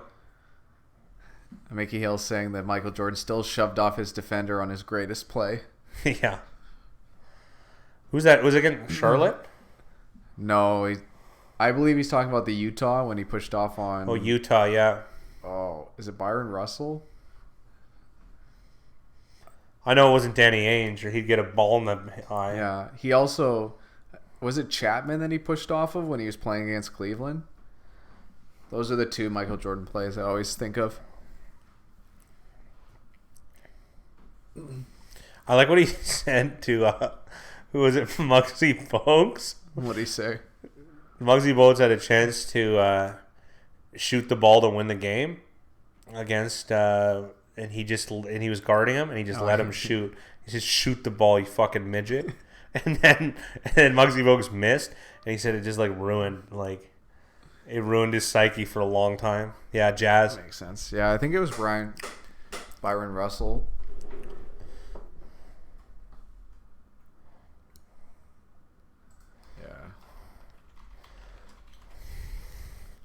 I feel like not that I was a huge basketball guy, I still felt like the rivalries were like a bit better in the 90s, right? Like, you know what I mean? Like now everyone just jumps to like X, Y, and Z team, right? Yeah. Michael Jordan pushed off on Byron Russell. Oh. 20th anniversary. How long ago was this? 1998.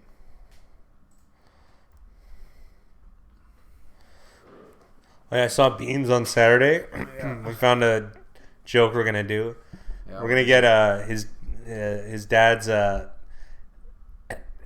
New Balance 624 with grass stain shoes. Yeah. And write a funny write up and put them on eBay for a bunch of money. That's chic, high. You know what I mean? Like really high. Like 19,000. No, we were thinking like 1,800. No. High. Like go high. No, okay, 6,240. Yeah, there you go. Those shoes are hilarious. What are the name of the shoes? What's that? Are the shoes called 6,240? No, they're 624s. New Balance 624s. Yeah, 6,240 is the right amount. Yeah. I think Craig Elo is the Cavs player. Okay. For some reason, I thought it was Chapman, but that was before my time. I'd be guessing.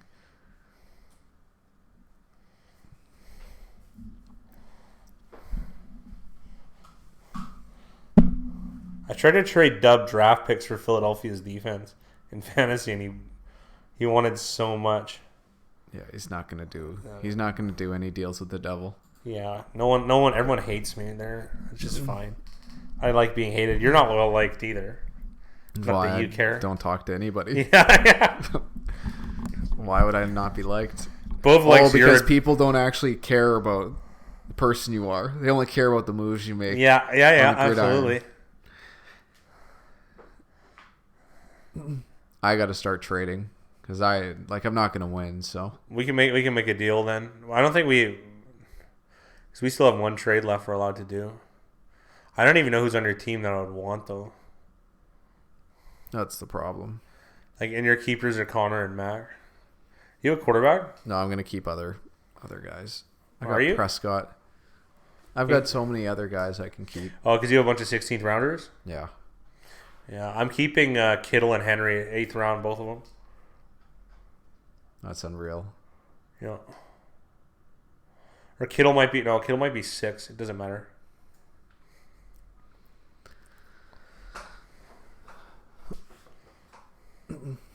I can keep Geis. Yeah, one draft pick could ruin it though. You know what I mean? But whatever. I could keep Josh Gordon now. Kenyon Drake. I don't like that one. I don't like that one either. Well, for 16th round, yeah, it's the best bang. I wrote the book on that stuff. I lost with Grace last year.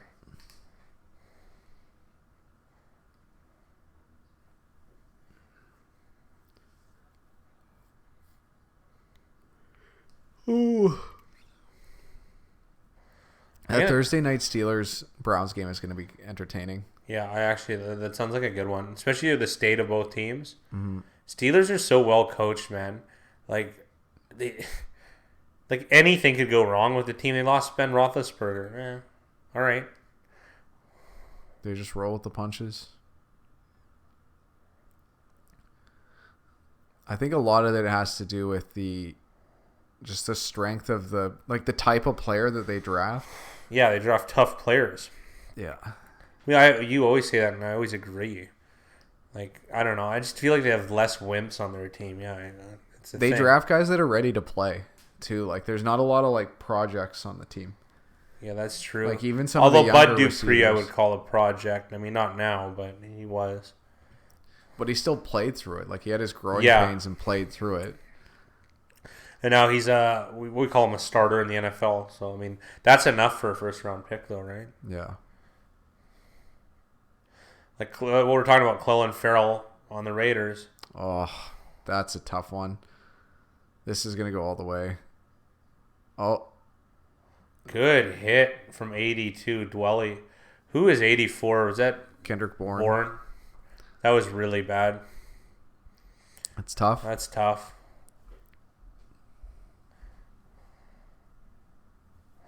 I hate these defense celebrations. Kendrick Bourne tipped the ball, so we're all going to take a picture.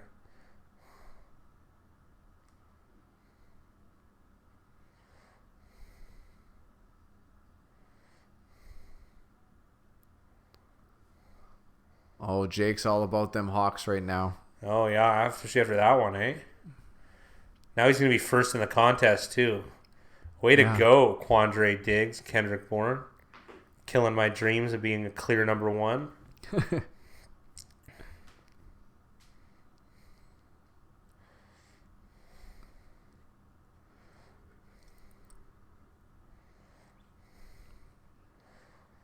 I don't think... Oh, my goodness.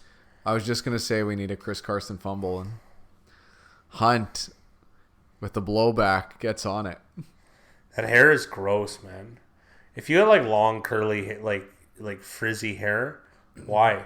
Why would you just shave it all off, man? Although I've been noticed that I feel like the mini ponytail is gonna come back from the 80s, not the Steven Seagal, the Jack Nicholson in the Witches of Eastwick ponytail. I know I'm being very specific. You gotta pull it up for me. Yeah. Okay. This guy is such a boss, man. Jeez. I wonder... it doesn't look like it. Thought there might be a flag for holding. No.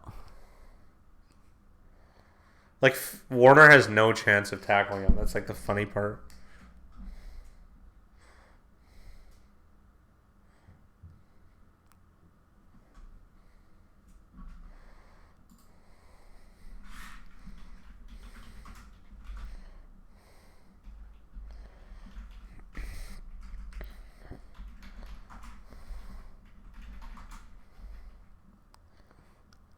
Are you serious? Jacob Hollister? Wow. Wilson was actually throwing that one away because he was looking at Lockett, and it just so happened to land in Hollister's arms. Derrick Henry is the worst hair in the league. That's actually a bold statement, Jay. Now, I agree his hair is terrible. I would hardly call it the worst. Janoris Jenkins with the Madame Cleo, like, ball on the top. Although Derrick Henry has that turd coming out the back of his helmet.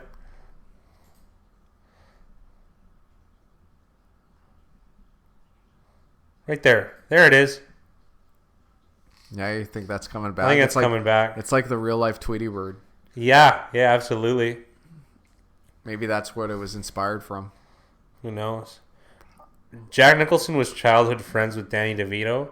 I always think about how funny that would be watching them as kids. Yeah. Danny! And, like, Jack Nicholson was probably a tall, handsome kid. And Danny DeVito's just, like, bath plug. I don't know. Apparently in Twins he got a lot of ass. That financially set him up for life, that movie, eh? Yeah, that was like an interesting story. Alone, just that movie.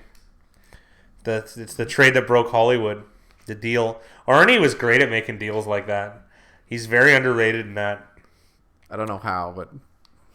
Well, the thing is, look at him. They just think he's this muscle head with, like... Another thing, too, is an Austrian accent makes you... You don't sound intelligible speaking like that. I don't know. Did you hear him when he talked with his real voice instead of his Hollywood voice? This is showbiz. So, hi, my name is Arnold Schwarzenegger, and this is what I sound like outside of show business. We're referencing there's this guy that does a very good Arnold Schwarzenegger impression. He said he did a joke call to the radio station, and he said that the Austrian accent was just his showbiz voice. It's a pretty funny call. Russell Wilson's a boss, man. He's the best player in the league. Really is. Lamar Jackson, do you see him run, man? Jeez. That spin move was unreal. Dude, he's so good. Holy, at like moving. This is unreal, this stat. That's crazy. He's got half the interceptions that Manning and Marino have. That's incredible, man. What a boss. 3rd round pick, dude. Wow. Good value. Good value. Great value. Pay him what he wants. They're getting a good contract from him, too. I think it's like, was it 25 a year? Right now? Yeah. No, he's got a monster one. Oh, you got a monster? I thought he only had 25. 35, 36, 37. He's worth it. He is. But he's either the highest or second highest player. Oh, really? I thought he was 25. No, he's getting paid a lot. I thought Derek Carr was the highest paid for some reason. Check the database, but it was Wilson and Roethlisberger. Just depends what you're looking at. Right? Burger's like Roethlisberger's getting paid $45 million in cash this year. Oh, jeez. Oh, flag coming down on Jefferson for the hit.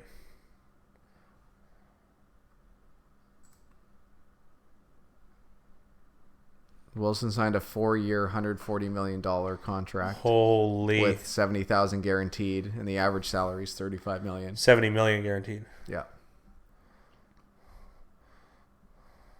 I would sign a contract with $70,000 guaranteed. $70 million was guaranteed at signing, but total guaranteed is $107 million.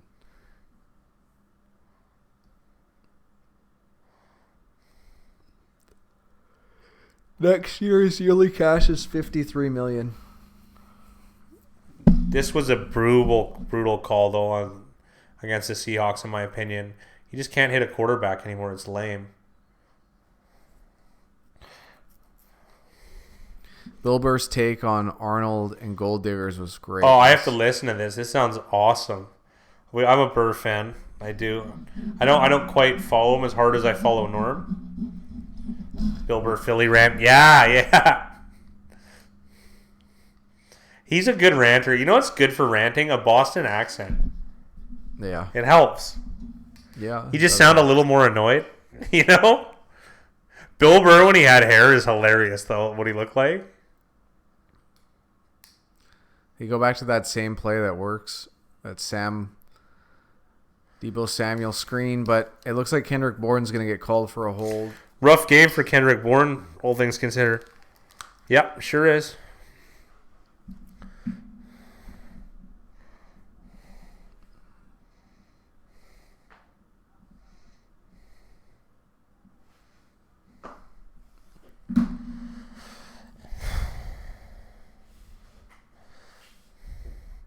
Well, Kendrick Bourne is blocking who? Is that right? It's either, or Kendricks? I think it's Kendricks. It's just not like... There's not a lot there. Not... Oh, that's the best. Sad when Philly won the Super Bowl because he was wrong after all that, yeah.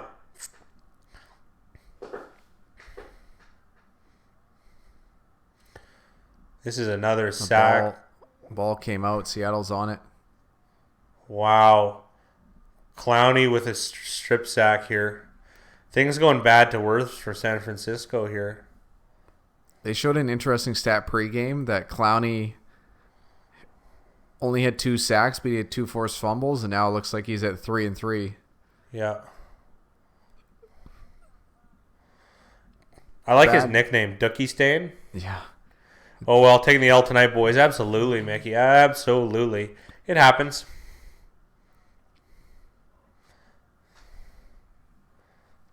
Yeah, our big thing is for this game to stay under 49 points. That hurts our... Matt McGlinchey's getting kind of beat here. Supposed to have bookends here. Yep.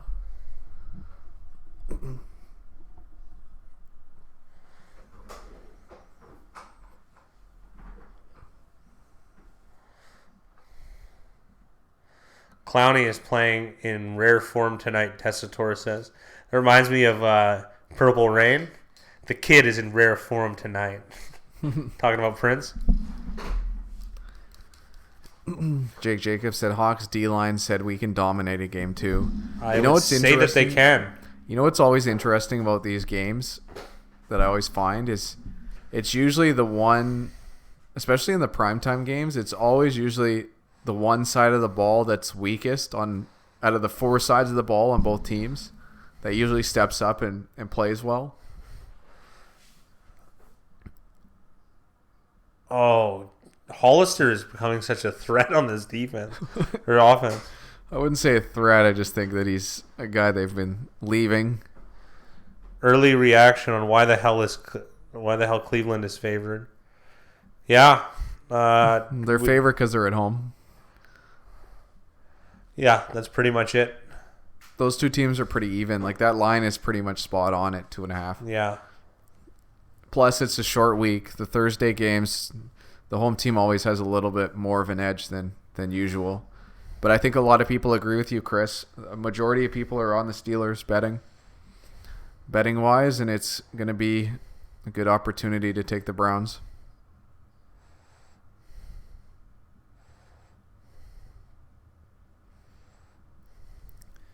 We could be in trouble here, man.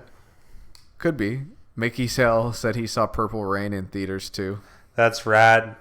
I don't imagine they were the same. They had the same clout that Star Wars did. I don't think there were lineups out the door, I would imagine. I think Carson got in. So do I. Look at this, torque from Carson. Wow.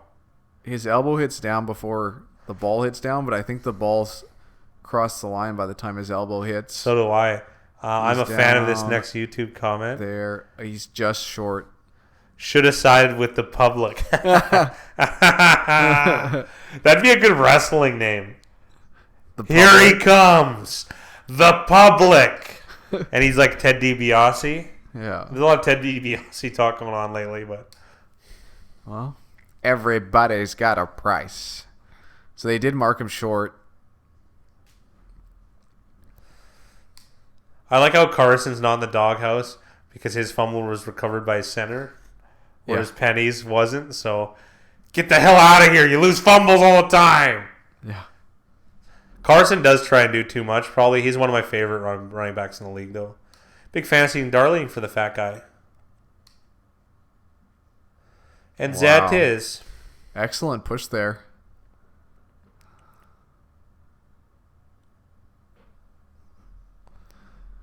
Seahawks go up 10.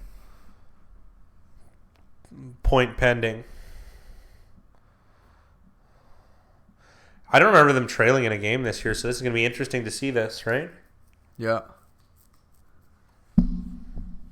Carson actually jumped early on that.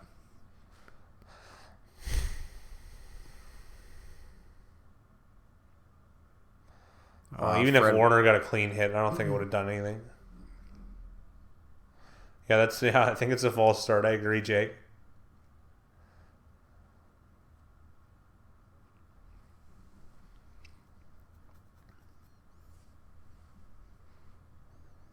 Nah, but I almost fell out of my seat when Prince reaches under her panties to stroke the kitty, though. Unheard of. Yeah, I could see that. I could see how that would be. Oh, the best line in that movie, Big Rye, is he takes her on his purple motorcycle. Because, I don't know, I think it was like to learn from him, she had to bathe herself in the waters of Lake Minnetonka. So she gets naked and goes in the water, and then he says, "That's not Lake Minnetonka," and he drives away. This is so weird.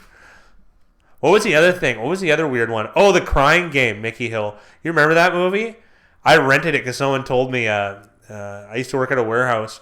I really just gambled at a warehouse that I worked at. That's pretty much what it was.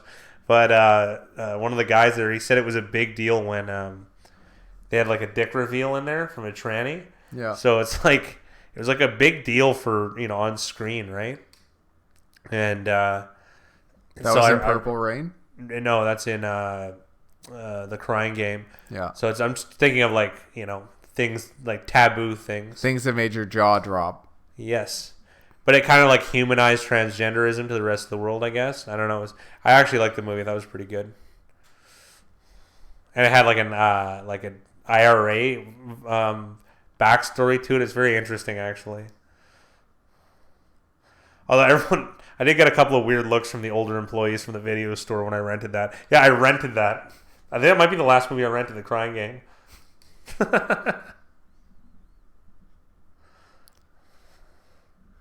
And then after I saw that part, because Boy George wrote the song The Crying Game for that movie, and then I realized when I watched Ace Ventura as a kid, when the backstory is that Ray Finkel turns into a woman, and Ace Ventura kisses her, so he technically kissed a man, he's still packing heat. So then they play this song, and Jim Carrey burns all his clothes and stuff. I like what Mickey just said. We kept tricking all our friends into watching the Dude. You gotta see this movie. It's unreal. And I bet if you hyped it up, because the movie moves like kind of slowly, and it's like a weird love story, and they're like, why do I want to watch this? And then, oh, here we go. That's why. Oh, probably good for ratings. I would imagine.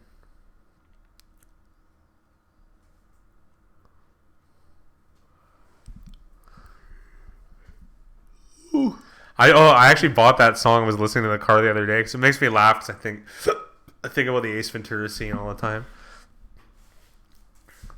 How is Jim Carrey's never found him, like I found him funny when I was 9. Yeah. Like now, I mean, Jim Carrey's funny. Like he's overall he's talented. Good. Yeah. He's just not. You're not into watching guys make funny faces at this tender age.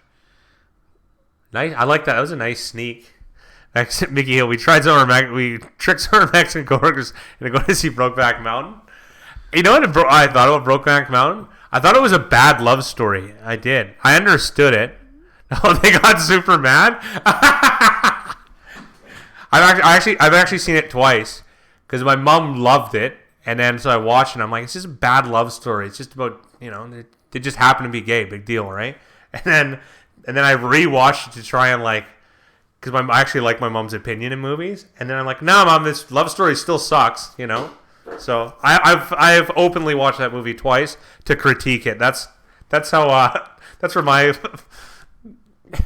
that's how I spend my film free time. Jeez. Do you know my story about Brokeback Mountain? What? So you and some dude. Yeah. I watched it through a glory hole. Yeah. In a bathroom Definitely. At the airport in Memphis. You watch it at an airport in Memphis? My wife, who was my girlfriend at the time, our friend invited us to go see the movie in theaters, and she didn't know, and I didn't know what we were going to see. Yeah. And I had a presentation at school that night, so I ended up getting to the theater late. So I was about 10 minutes late, and I walk into the theater, and you know how when all the movies start, a theater's dead? Yeah. So I walk into the lobby of the theater, and there's a girl, and that's it. So I walk up to her and say, Strawberry Hill? No, this is in Guilford. Guilford, yeah. So I walk up to Big Ride's first date. It's my first date, pretty much.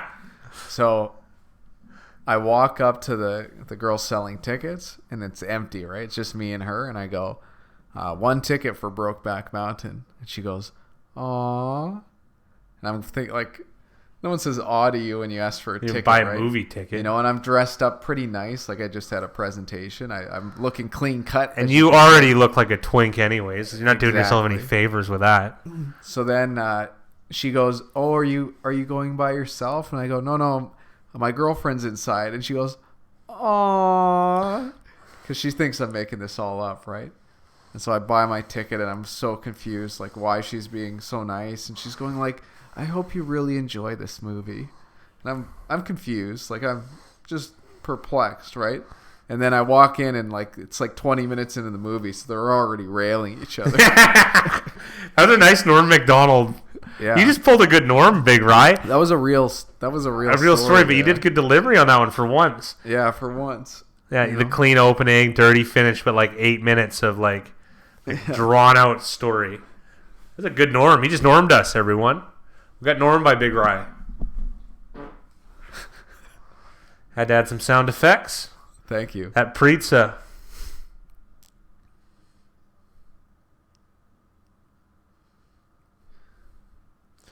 These receivers are dropping stuff all over the place. No, Sanders is hurting the 49ers. Was he ruled out before the game started? Was he inactive, or was he? Did he get injured near the start? I don't recall. Deebo Samuel taking his eyes off the ball. Diggs having a big game. Another Lions player. Norm Macdonald's my favorite. Friend of mine is friends with him, a comedian I know, and I got a signed copy with a poem written to me about in his book based on a real story. It's pretty neat. Norm Macdonald's our favorite by a mile, absolute mile. So that book might be my favorite possession. Yeah, Hader's talented though, talented impressionist. He's a talented guy. Norm's just got the best delivery and weirdest humor ever.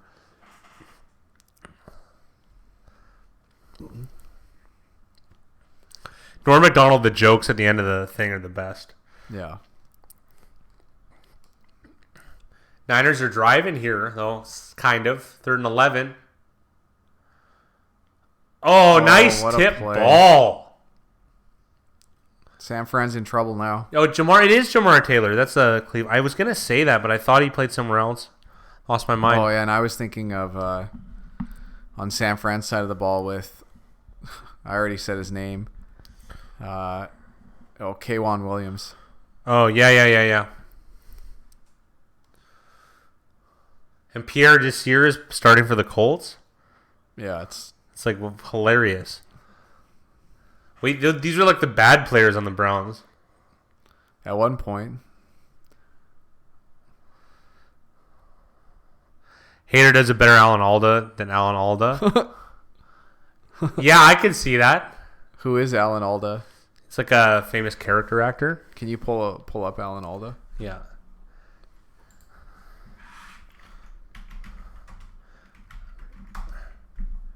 Does he play Mr. Ducksworth in the Mighty Ducks? Oh yeah, he was in MASH too. I never watched MASH though, so I can't remember. Was he in the Mighty Ducks? Oh, I think he was. Oh, Alan Alda's real name is Alfonso Joseph D'Abruzzo. I didn't know he was a big time Italian.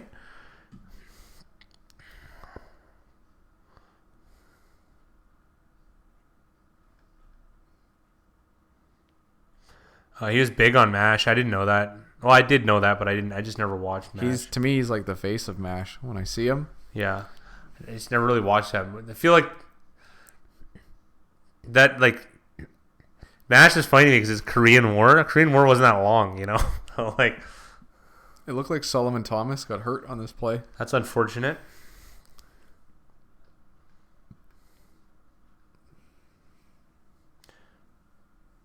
Dude, this guy's got a pile of Emmys. I didn't know that. Wow. And honorary degrees. Thomas got a hit to the head from the linebacker.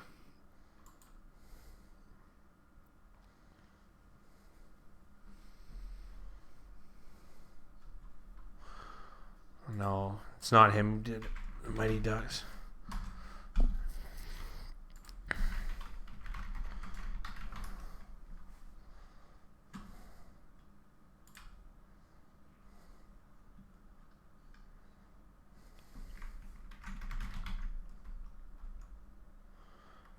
Joseph Sommer plays Gerald Ducksworth. Oh, yes. Okay.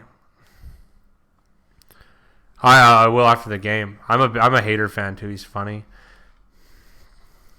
What's that show he does? Last Man on Earth? No, that's his one's Barry, or I think it is a new one. I watched a bit of it the other day. Saturday Night Live is not on the decline now, though. It's just anybody who gets old, like that show is made for a certain age group. So once you're past that age, it just doesn't do it for you. Saturday Night Live in the 90s is unreal. Yeah. What's going on, Mike J? How you doing tonight? Yeah. I did have an awesome week. Thank you, Mike J. Right on. Glad you enjoyed your shout-out. OG Glock in the building, too. Do you guys think that the 49ers will cover? No, I don't. Not anymore. Be very, very fortunate for them to cover. And Richard's in the building, too. Every generation says it about SNL, yeah. Richard Evans. All three guys chiming in here. This is nice.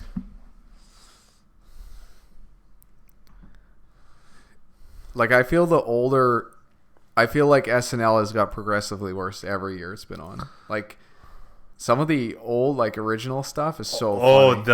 The hot James Brown hot tub. Oh, yeah. Like, there's certain that skits. James Brown hot tub is great. Yeah, it would have been, too. Look at the talent level they had, too.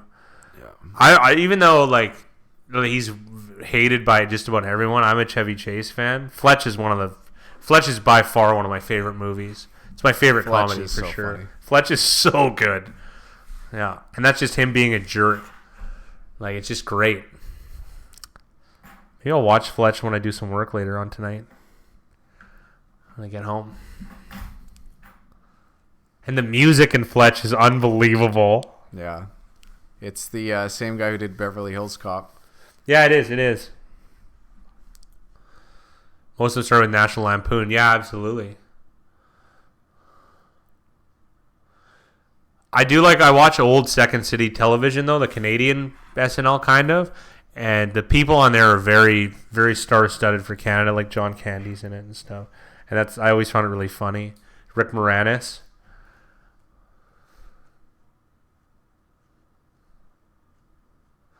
What were the Canadian guys, the hosers they were? Great White North? Those guys were great. Here we go. Seattle with the ball again, up 11 points here. Chiming in with a little bit of game talk.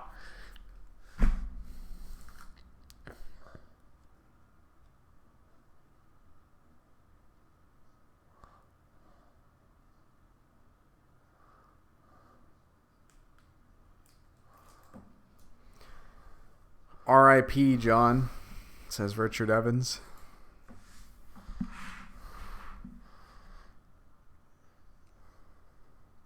Oh, John Belushi. Sorry, I was confused for a second. Yeah, absolutely. I didn't connect the two for a second.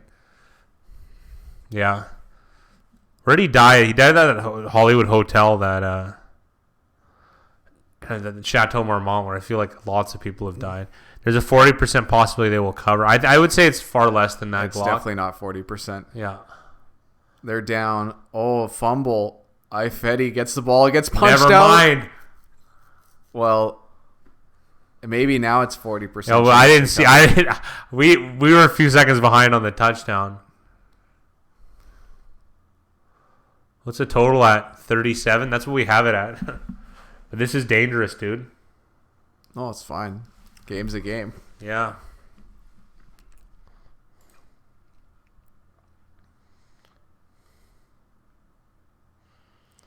The funny thing was Ifedi had the ball, and I'm thinking, you got to go down. And then the ball got punched out of his hand, too. It's only $100 difference between first and second. Oh, is it? Yeah, that's nice. Oh, it's really nice. I'm still hoping. We're still on the good end of this. I picked some of your guys' bets yesterday. I won $50. I'm glad you did, Glock. Glad you did. Nice, OG. That's awesome. Yeah. And even then, if they hit this extra point, they'll be down, 4? And the spread's 6. So they're still 10 points down. To think they're going to score 10 more points, I still wouldn't put that at 40%.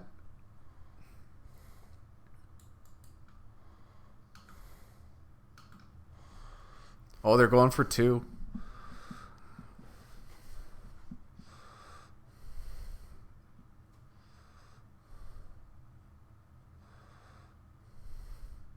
Oh, that was easy. Good job by Bourne. So what's the total at now? 39? Uh-oh! Dylan Toddfield.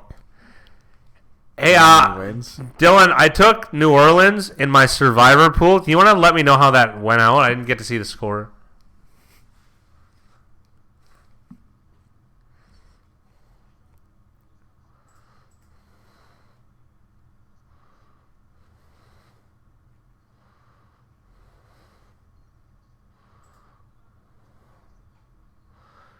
Dylan, Dylan, at least you came last. That's not bad.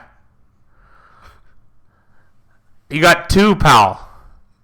And you're probably going to stick with 2 unless somehow San Fran covers here. Ooh. Yeah, Dylan, 80 out of 80. That's all. That's almost as good as getting first in the unlikelihood. Yep. It is. Yep. It's the same likelihood as getting last as first. I mean, I don't, Dylan, you know what it is? We're just lucky. I'm a lucky guy. They do luck by weight, I think. That's how it works. Action Network shows 18% cover probability. I don't know what's the time? Is it 10 minutes left? Mm-hmm. Yeah, I feel like even 18% is a tiny bit high, but I'd probably go with their math over whatever we're doing in our head. Yeah, I would agree. It also depends, what line are they talking about? 6, 6.5? Yeah, that's a good point too. Bon Jobs, welcome to the stream. He said 23. Dylan, I bet OG Glock isn't laughing at me putting the Ravens at number 3 now. I haven't seen my picks. Am I at least above 500 this week? Mickey's excited. Dylan's in the stream. Need 8 points for my over, but still need Seattle to cover. Zit said, how good do you feel about under 54 for the contest? I would completely agree. Ravens, Saints, Niners, Pats. Dylan has the Ravens in front of the Saints right now. What? Yeah. Dylan? And then Vikings at 5. Dylan? What? Mickey Hill's bet was at... Now, Dylan, I'm not a results-based guy, but in theory, can we... Do you still think that you should lay that many points? I'm out of curiosity in that game. I could still be wrong with that. I just think it was too many points to lay. I didn't think Atlanta was going to win that game. Of course I didn't.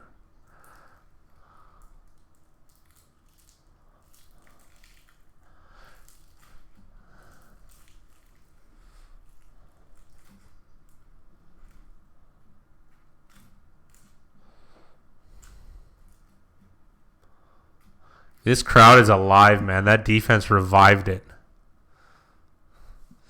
That stadium is packed. Yeah, 6 consecutive games with at least 3 sacks.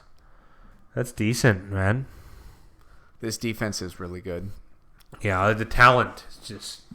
This is going to be a tough team to play in the playoffs. And it looks like Seattle probably had to take a timeout. They're down to 1. This isn't good for the end of the game for them.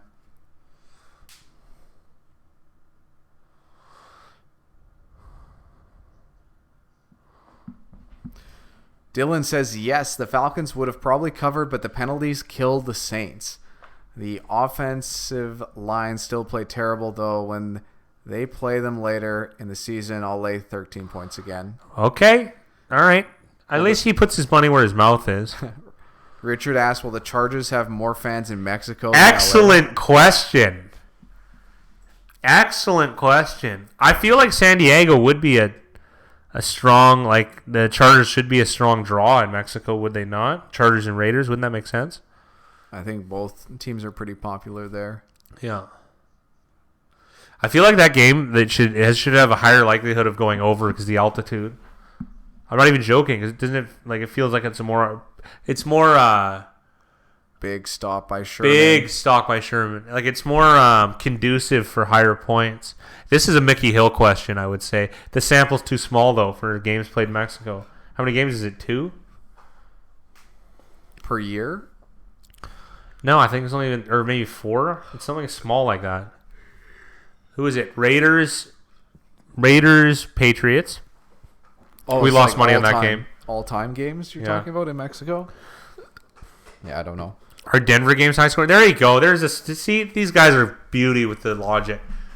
No, I'm speaking hypothetically. I don't have the data in front of me, but I'm gonna say generally no. But then again, Denver has been a defensive team for 15 years, maybe 20. I can't go back that far, but they've been a defensive team for at least the last 5 or 6. 10, at least 10.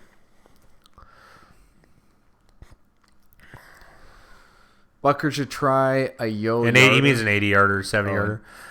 The Dylan said, I still think the Saints are the most complete team. If they rebound quick, I'll have them number 1. Gotta have respect for the Ravens, though. No real weaknesses. Now, at least you wavered. I think the Vikings are the best roster on paper behind the Saints. Someone said what my gut pick was to make the Super Bowl. My gut pick was the Vikings. I don't think that's going to happen, but I mean, and mathematically it's unlikely. But yeah, I do like the Vikings. Vikings team on paper is really strong. I would agree with that. There was a lot of Kirk Cousins talk yesterday. I.e., like what?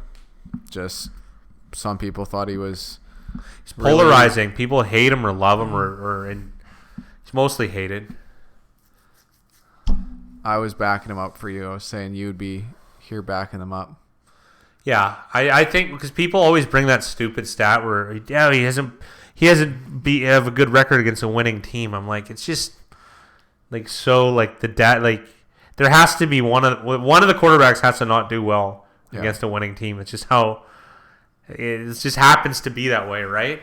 So then I'm like, okay, so then he's better at being worse teams. Is that the logic here? Like, this doesn't make sense to me.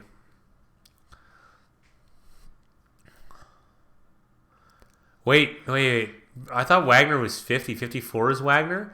That means they had Kendrick Bourne on that one screen blocking Bobby Wagner. That's hilarious. Dude, these receivers, when they catch the ball, it feels like it's very... Yeah, Debo is asking for Debo trouble. with excellent ball security. Excellent. Considering there's 5 guys trying to rip the ball out. The fat guy pick of the week came through, baby. Yes, Richard. But you know what I realized? Richard, if I had picked the Steelers, you wouldn't have caught a cover or a win. Yeah. Someone was saying that earlier, Richard. They were happy for your sake that fat guy didn't take the Steelers as his bet of the week. What am I, 1-3 now, picks of the week? Yeah.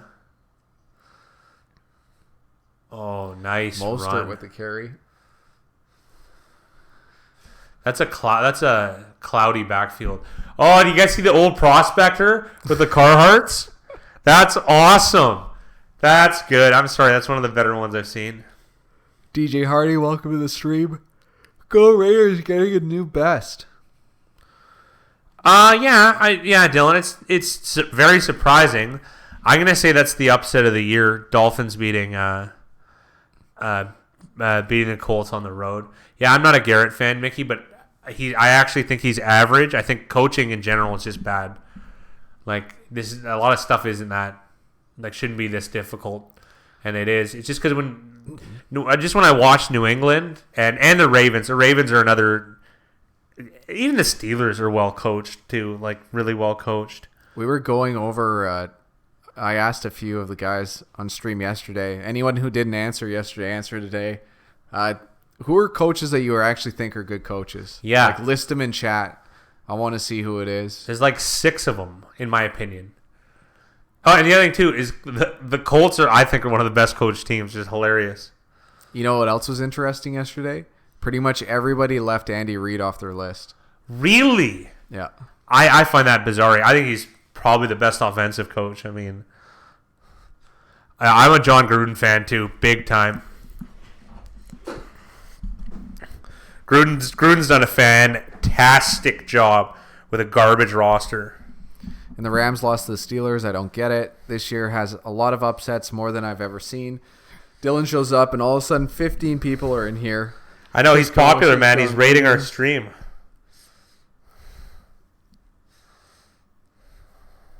Remember, though, the Raiders beat the Colts and the Broncos? Yeah. Yeah, the Raiders beat the Colts on the road, too.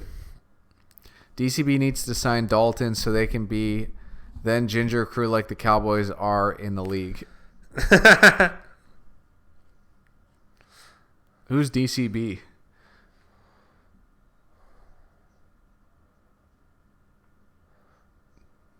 That one I don't know, but if it's but if it's obviously someone on the Cowboys, yeah, the ginger crew, absolutely, I would like that.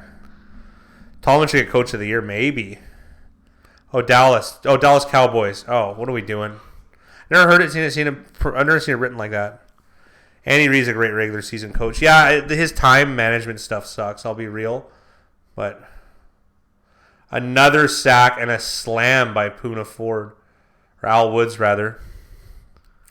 Andy Reid just is aesthetically good. I think the game management part is a problem for him. Clearly, Al Woods has beautiful eyes.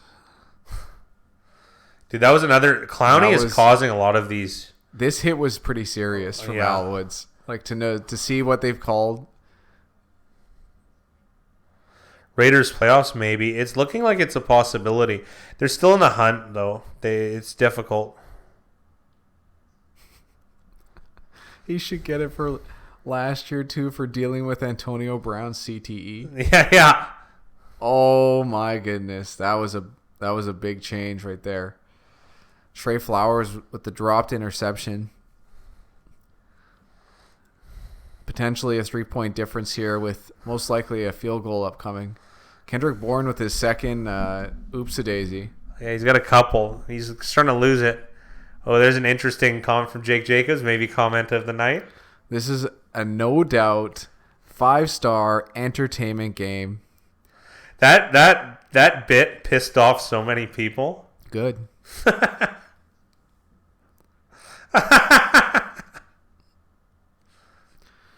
Everyone in stream yesterday said I was on point because yesterday's games were all 5-star games. They were? Yesterday was awesome. Yeah. You got to watch these replays. Like the games yesterday were all very good. When you're right, you're right. And when you're right, you're right. Hey, fat guy, you should still like those Bengals, huh? Did he say schmuck? Holy.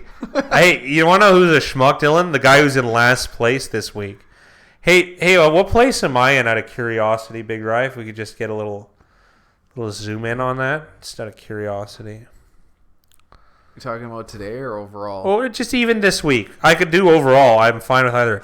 I'm in 4th. Okay? To be fair, you're tied for 4th. I'm tied for 4th. My opinion. My mistake. My opinion. Who's in 80th? Oh, you're bi-curious. The 4-star game again was Minnesota at Dallas. That was only because I was unsure if Leighton Vander Esch was playing. He did play, so that was easily a 5-star. So many Week 10 games came down to final seconds. Yes. Yes. And that's what makes good football. We were talking. Mickey was saying that yesterday because we were talking. Oh, 5. Nice. That was so good. 5 stars. That was so good. Should we keep that bid up this week? Yeah, I think it was Jake Jacobs. He said that yesterday's stream was 3.5 stars.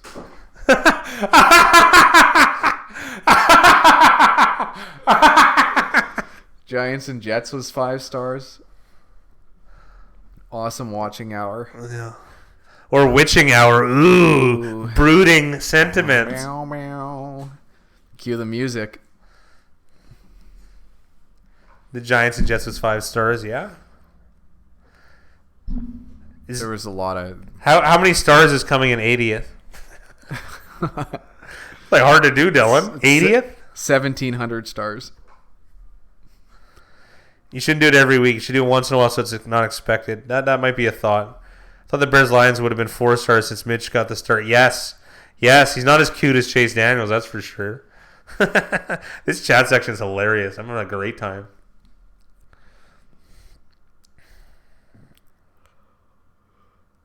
Ooh. Well, the thing, I don't know. I'm just not a Trubisky fan, though, either. As long as Garrett is the Cowboys coach, should preclude that any Cowboys games from being a 5-star game. Oh, jeez. That's so true.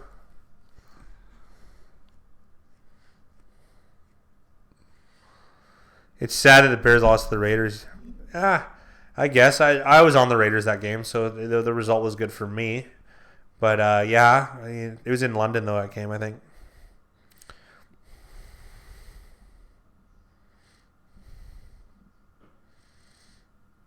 We got a game on our hands, though. We're tied at 42. Yeah. Pretty much now we need the Niners to win, though, to win the first place in that contest. Yeah.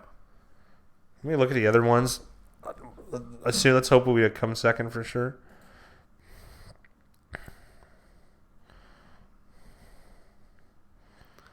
If Niners lose today, Saints will have number 1 seed because the Niners will lose to the Ravens and the Saints. Thanks for letting us know, Dylan. That'll come in handy when we're making our picks.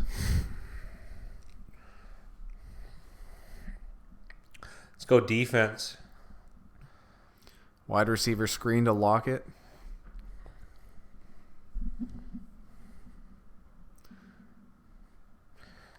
The over-under for this game, I think, was 47. Yeah. An injured player on the Niners. He hurt his hand. Just roll off the sidelines. I don't get. Oh, it's the Seattle sideline.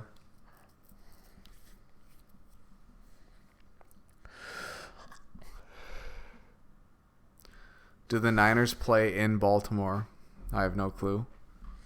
I don't know the schedule offhand. I used to try and remember stuff like that though, but That's 256 games to memorize. It is. It's the only thing I have is a good memory. That's really it. I've lost. What did you say? The only thing I have is a good memory. Everything else is just a pile of. It's just a waste.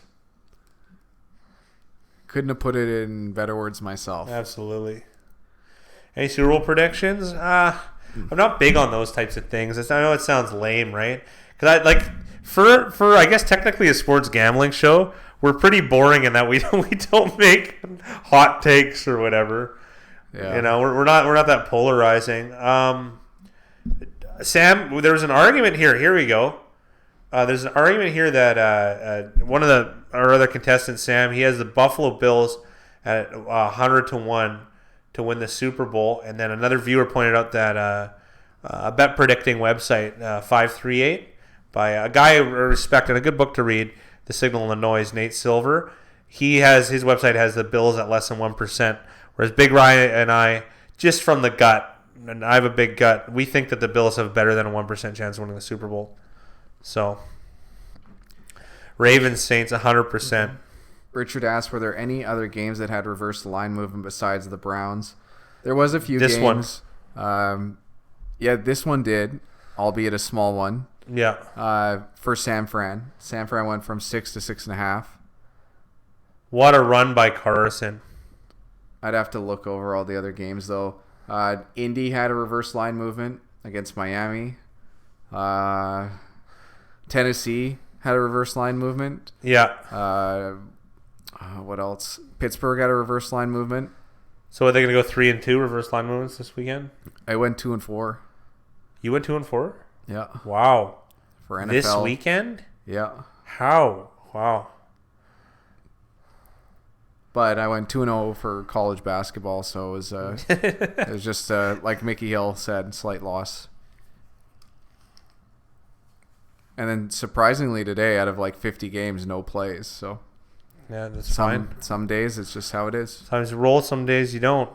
Dylan, I thought you didn't believe in home field advantage. Not as huge advantage, but a little, depending on how loud the noise is. All right, Dylan. So what team has a number one? If that's your metric, what team has the best home field advantage, according to you? I want to learn this stuff. When I best my shit and the landscapers are outside, it affects my jerk. Yeah. It's definitely way harder to get off when I don't have someone outside watching me.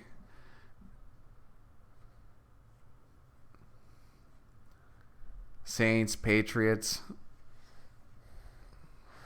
Everyone knows it's the Saints. Well, they don't have the loudest stadium, Dylan, so I'm just going to give you a heads up on that one. Kansas City and Seattle always. Kansas City and Seattle, pal.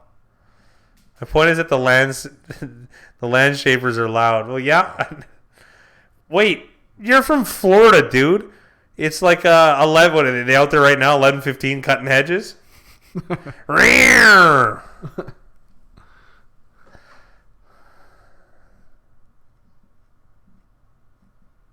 Play action. This is designed to run for Wilson. What a play. I'm surprised he didn't just throw that away. Very disciplined from whatever edge Ronald Blair looks like he gave literally everything he had to get him down there. I wonder what he hurt. Of course the Saints are the loudest stadium. I'm just telling you they aren't. I could be wrong, but I do believe that the highest decibel level, because they do measure this stuff, Dylan, they do, is Seattle and Kansas City. And I think Kansas City is a little bit ahead. However, Superdome is definitely in there. The Saints are up there. Saints, Falcons. Yeah. As far as indoor stadiums go, two of the best.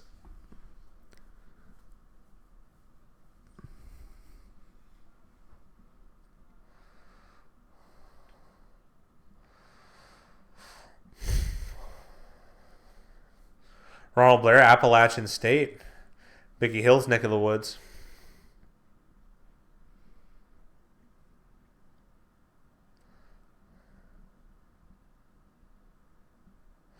I think DeForest Buckner's face looks like a giant baby.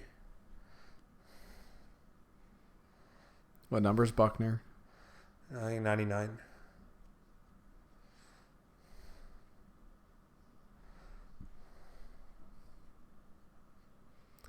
Huge. Buckner's just huge.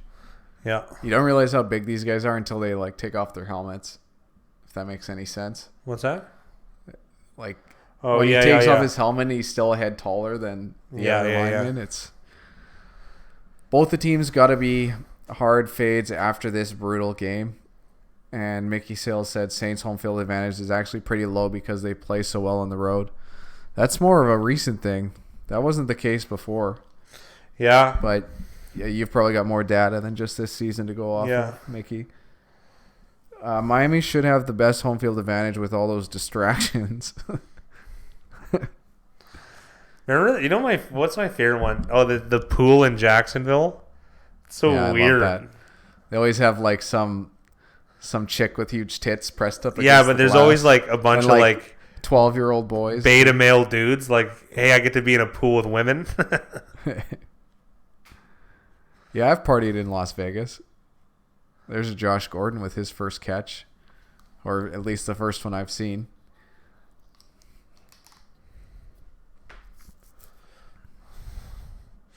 This is a good Gordon route. Everything he does just looks so effortless. Like it looks like he's not trying, which he might not be.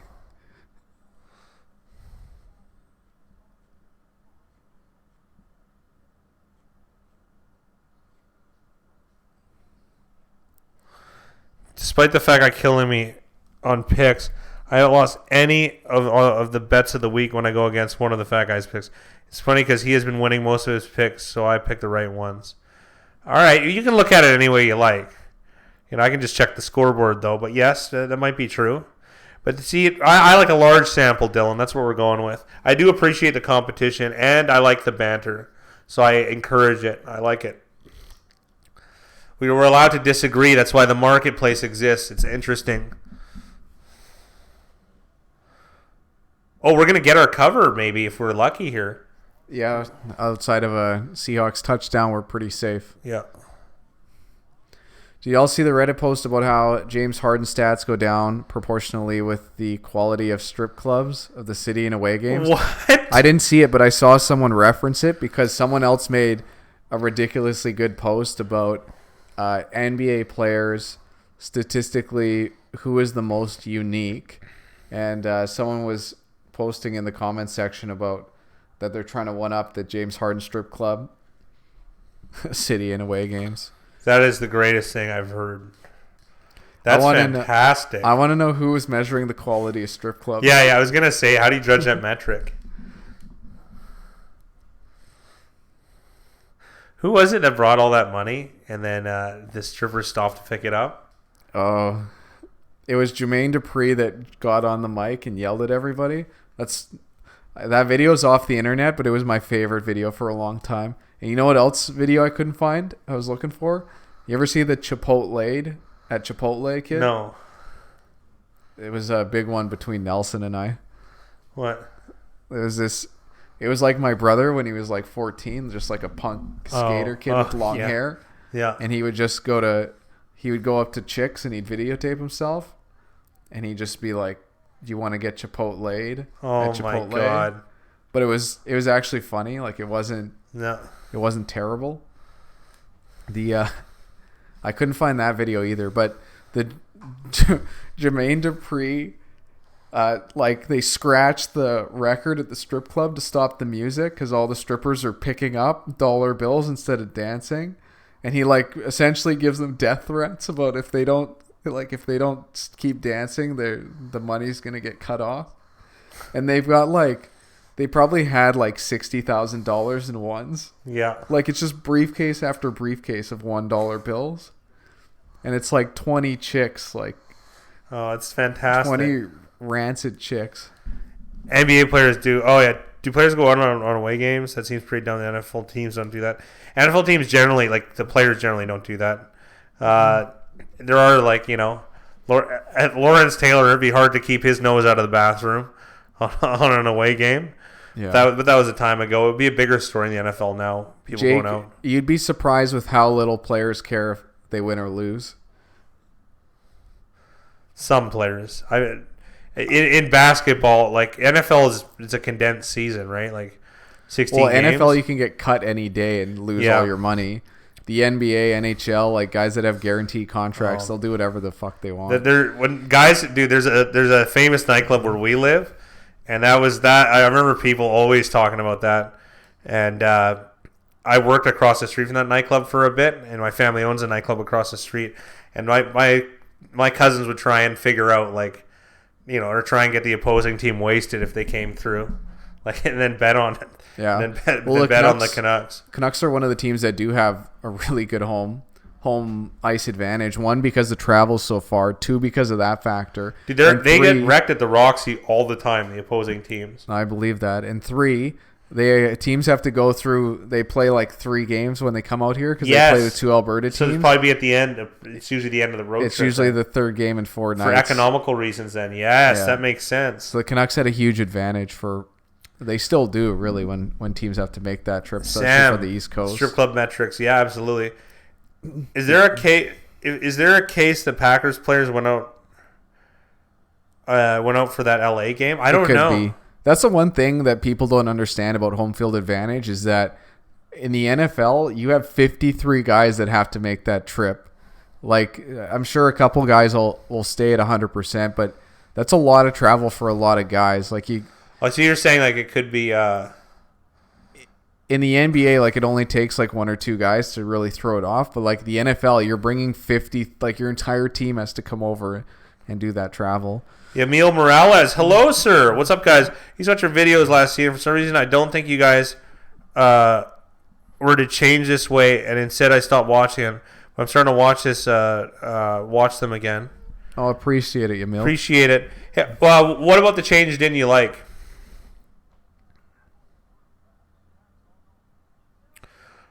Just out of curiosity, we're always looking for feedback because don't forget, we're 2 Canadian guys picking football games, right? There's a lot less science in the entertainment aspect. Kind of mess around with it a little bit, but it's something that you talked about too, is that we've had so much success this year that even if people had watched us in the past and come back now, like we've had such a strong year that it's hard to. It is hard. It gives us a lot more clout. The whole theme, yeah, we went. Well, we kind of updated it. We went a little neon too. What's going on here with Seattle? See, I was going for it on 4th and 2. This is interesting. There's no way they're snapping this ball. Yeah. Oh, you think it looks awesome? Oh, great.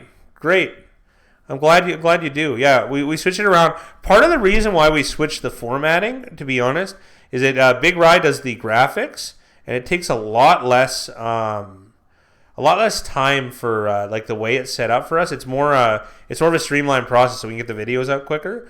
And he's done a really great job streamlining that process, and I think we all like it. I mean, I think it looks good, and we've definitely changed our format a bit. But we use the green screen to better usage this year, I would say. The only way Fat Guy will get laid is if he crawls up a chicken's ass and waits. Yeah, that's one big chicken. Fred Warner is jacked for this field goal attempt. Shouldn't he try and block it? This looks good.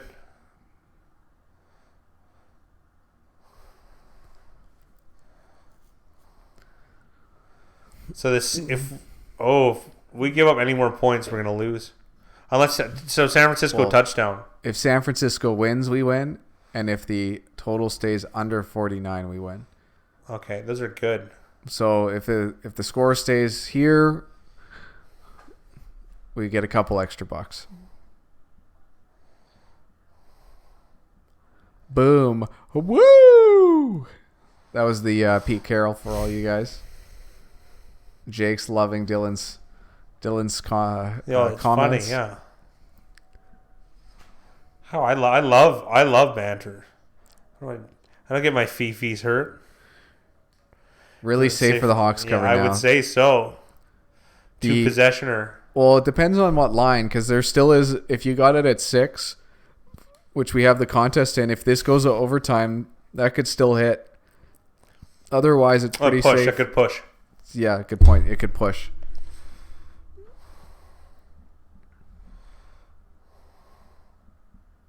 Sam wants the score to stay here.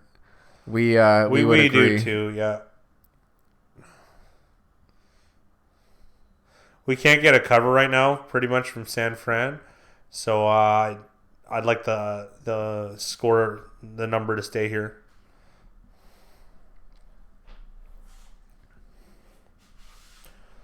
Here we go. 139, down 3 points. San Francisco's ball. This is football. Jake doesn't mind a San Fran touchdown. That'll still satisfy Oh his my God. This is the greatest thing I've ever read. Don't feel bad, fat guy. Dylan told me my picks were so bad one week last year that I'd be crying in the corner fisting myself. Oh, that interception would end the game. KJ Wright with the drop. That's a few dropped interceptions now by the Seahawks. Oh, Yamil, yeah, you pretty much got this locked up, pal. I gotta be honest. We're looking really good for your recovery, Yamil. Oh. Zidvono's t-shirt cover is looking good too. Yeah, I'm going to be ordering that t-shirt this evening.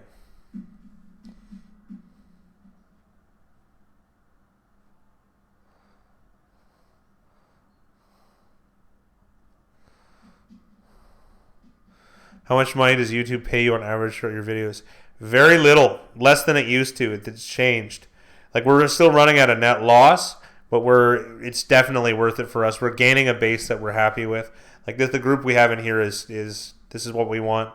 And I think we have a good chance at getting bigger, considering we're a little bit, I like to think we're different, I don't know, than the other pick videos, in a sense that we're not, I feel like we're more honest and transparent. I mean, of course, I'm looking at myself, so it's a self-critique, so that's an issue in itself, right?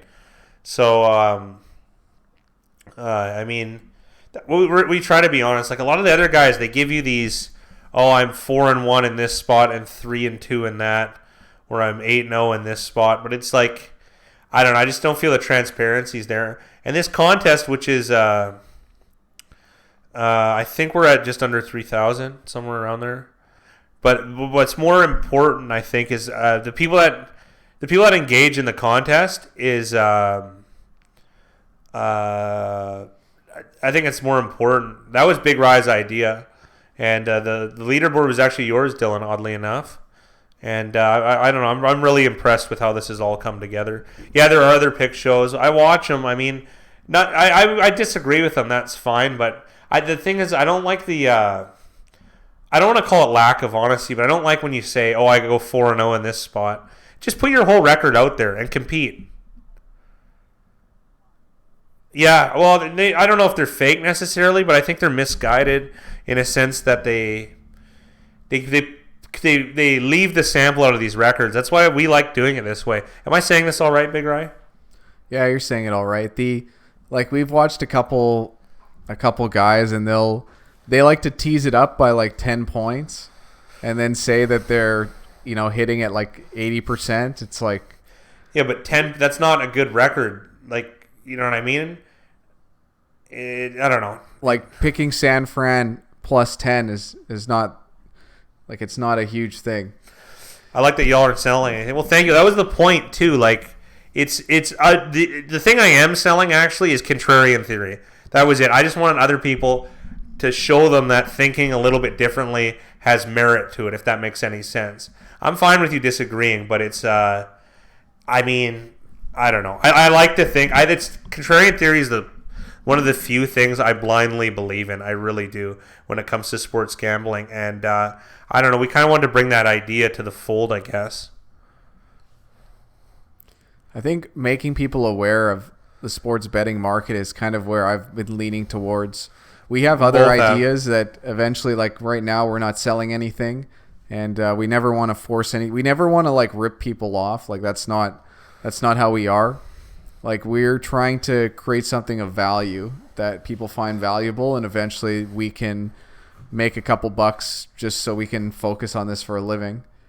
And the transparency thing is so important, right? And what's better is, since we are the unique one that has a contest, this contest it legitimizes everything that we all do, right? So I mean, it's about as honest as it gets, as I guess you could say, and I like And that, and I stand by that. A big thing for us is competition. Yes, because if people have ideas and people like Zitvono has been better than us this year. Yes, absolutely. So what is Zitvono seeing in these games in his picks that we don't? What is he doing? And we also have another interesting thing though. We do actually have the data on this. Now, this data, does it have any value now? Maybe, maybe not. But I think it's really interesting. And also, too, like already an interesting statistic I've noticed is when I'm doing well, when Fat Guy picks are doing well, I feel like my picks are shadowed a lot by the viewers. And if I'm not, they're faded. Like the elasticity of the viewership. That's an interesting. You know what I mean? It's kind of interesting, right? McLaughlin is on to see if this game Zaps, you got to ruin it for us. No, he's sensing a miss. He doesn't know. From 47. And it's good. So this game's going to overtime.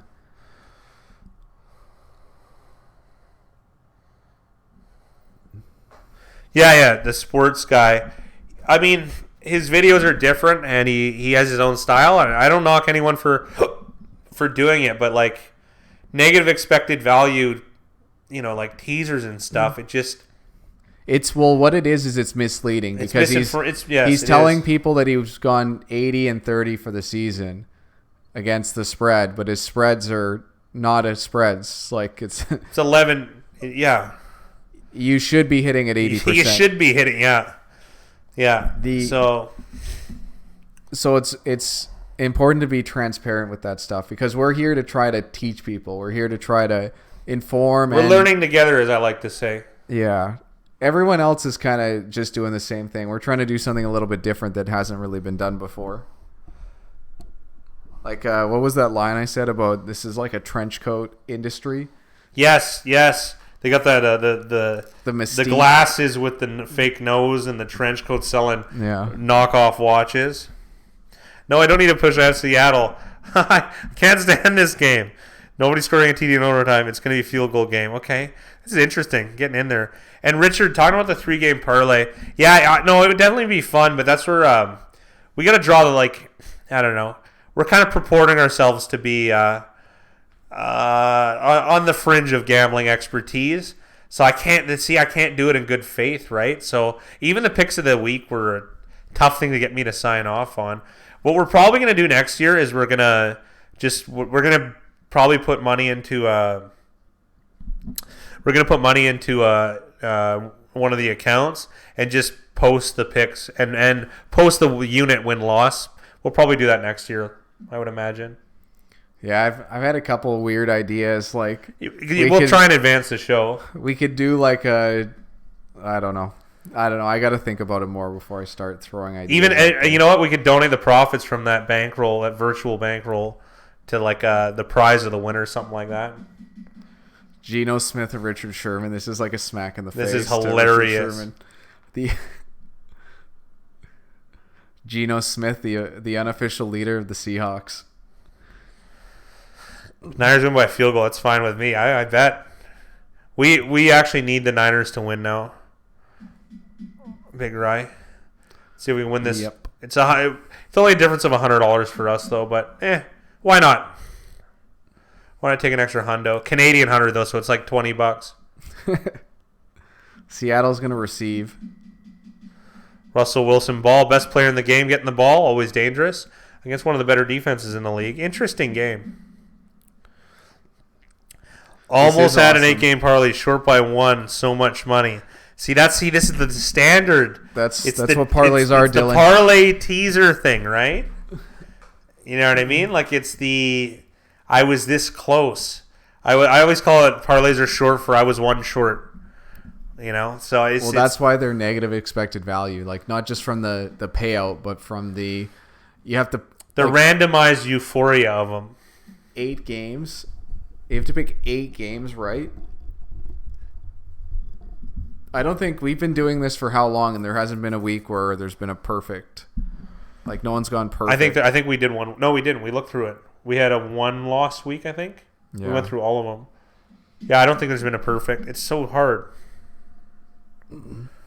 Nice. The feels good, man. Oh yeah. You locked it up, Bon Jobs. That's great. The amount of times I've been one off. See what I mean? So Zaps, take that. Bet all those games individually. You're in the black. There's a guy that won a $200,000 parlay, and like I said at the bar, was it last night?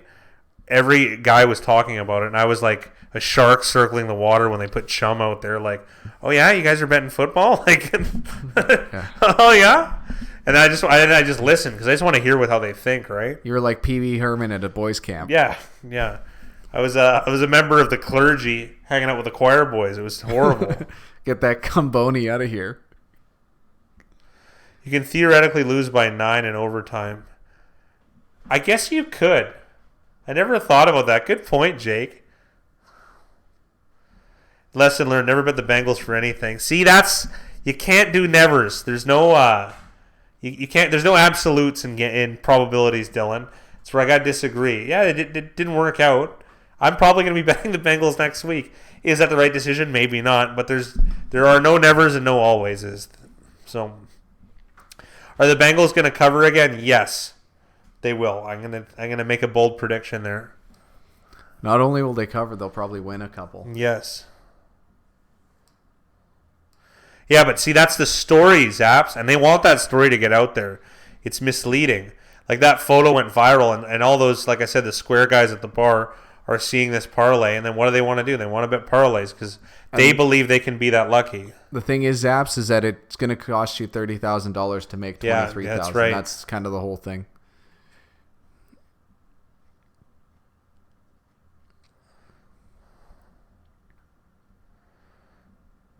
We only get to go a couple times a year. Yeah, Richard. Yeah, exactly. It makes you feel like you want to make the big ticket. Yes. And for at least, Richard, though, yours is a lot of what you're talking about is there's a gap in gambling. Like, you understand the entertainment aspect. If you're doing it for an entertainment util, I can understand that. That I can get behind. But a lot of the guys, like I was saying, the guys last night from the bar I was at, they have these delusions of grandeur, like it's a money-making prospect for them, not understanding that. We're here to teach people how to make money, not how to have fun. Those are two very different things. Yeah. Also, too, I would argue that it's to, if you are going to choose gambling as a, like sports gambling as an entertainment thing, at least lose less, or break even, or possibly be able to turn it into some sort of profit. So it's that's what the plan is, at least. Looks like Lockett's injured for this overtime. They play the Raiders and are 10-point dogs. That's too big. What a big huge catch by Josh Gordon.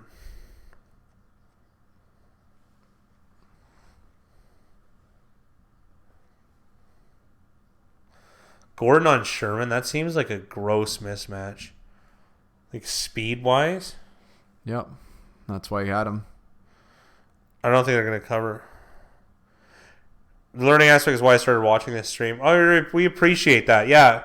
And, like, the other thing, too, is the one thing Big Ryan and I will give ourselves credit for is we're not afraid to be wrong, and we accept that we're not, the best at it. There's always ways to improve, right? We're human beings, so we want to find the better ways of doing everything. But the contrarian theory is we have data for it, and it is the best system I know of.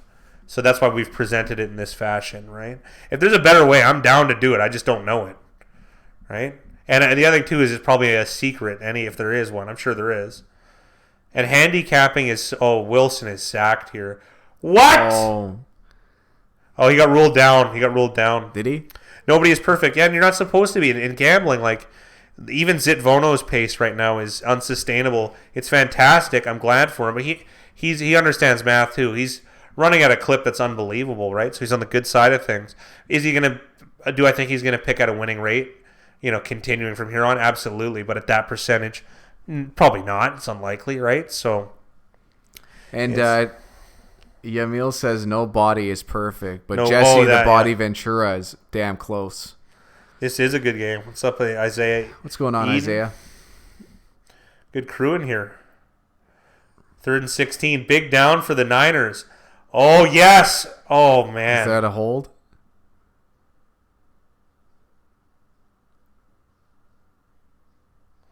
That looked like a hold.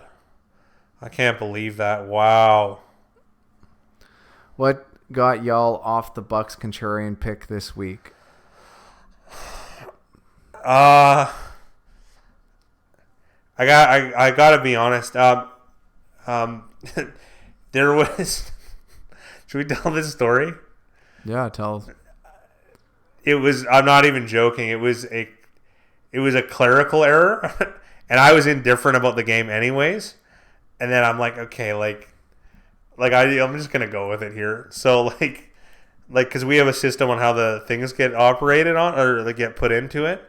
So to me it was a flip either way. I didn't care. So I'm like, well, that the photo's up there. So I had to improvise when we were doing it. So yeah, Bucks were one of the reverse line movement plays this week. I actually took the Bucks. Yeah, but in the contest, there's a clerical error, and I didn't care. So I'm like, yeah, I'll take the points here.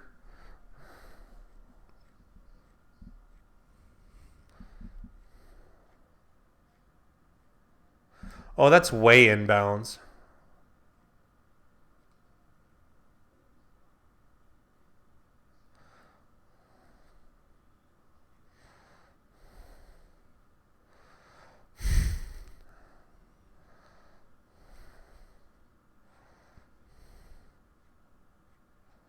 Yeah, absolutely. Yeah.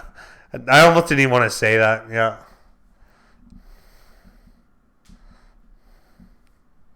Because that's the other thing, too, is people have very strong feelings about games. A lot of the games I'm indifferent, but that's part of the contest, right? You know?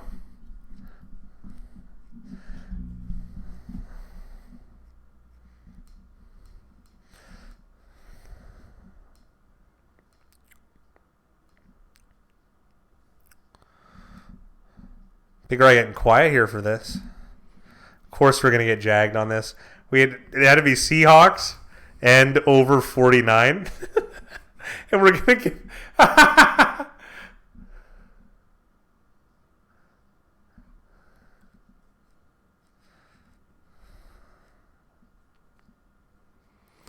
Now that we know how much it was, we could have easily...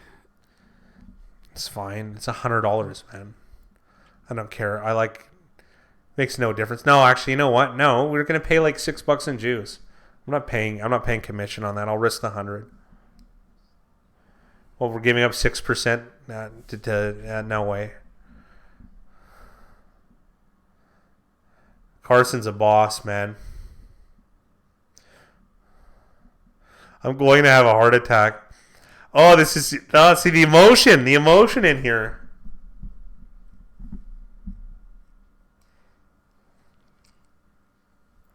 I'm going to be late watching the chat just so we can see what happens.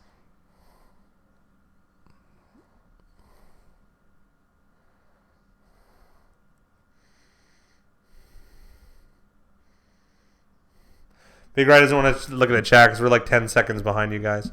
I'm going to try and...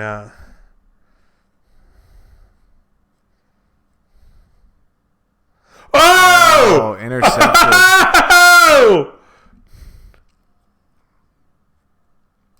Go! Go! Yeah! All right! It's pretty good. Yeah, there we go. A rare mistake. A rare from Russell misstep. Wilson. Jake Jacobs, one man's beats another man's back door. Yeah, absolutely. Unless you're Dylan, then it's both. Yeah, unless you're Dylan, then it's two back doors. No wonder. Now I know what that Gardner was doing. He saw him with that bad beat, so he let him take the back door. Yeah. Well, I think me and Dylan should have a contest. We should have a side bet. A heads up. You're going to be, who are the two guys that sprinted and then the guy pulled up halfway through because it was a turn? It was what? Ben Johnson and The two sprinters? Oh, I don't recall. It sounds like some Ben Johnson. Yeah, Dylan, we'll play whoever has a better record. We'll make the other guy sleep on his tummy for 2 weeks. Although for you, I don't know if it's much of a stretch. Yeah, now that I've kind of seen this game, Bon Jobs, I'd have to agree. This has been a pretty dull game. Not a lot of scoring. And coaching's been bad. Russell Wilson just threw an interception. Lots of dropped interceptions from the Seahawks. Probably a one-star game now that I've seen it. Sorry you guys had to sit around and watch this for a few hours. The video is going to be late from us today. Yeah, this game's running late. We haven't done any of the work yet. Yeah, we haven't.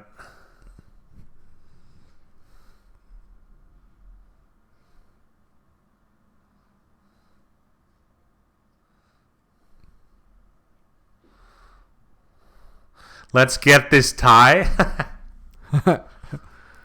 Zaps wants the touchdown. Touchdown's going to be unlikely unless they break one. A field goal is much more likely to win this. And they got to break it on this play pretty much. Clowney's probably the player of the game, I'm going to say. He's a relentless pressure.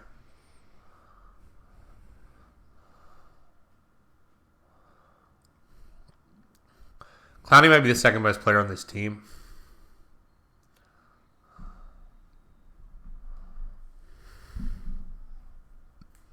San Fran with a timeout here. They need to get... No, I mean a draw, yeah. He wants that push. He wants that 6-point push.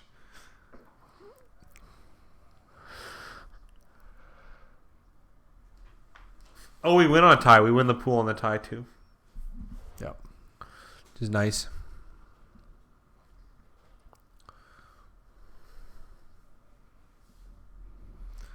Because Seattle started with the ball, even a San Fran field goal ends this game. Like they just put on the score or on the screen, next score wins the game.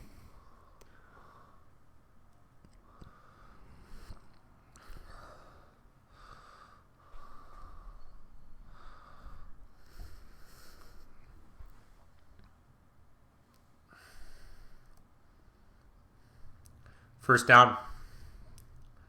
Spot is good.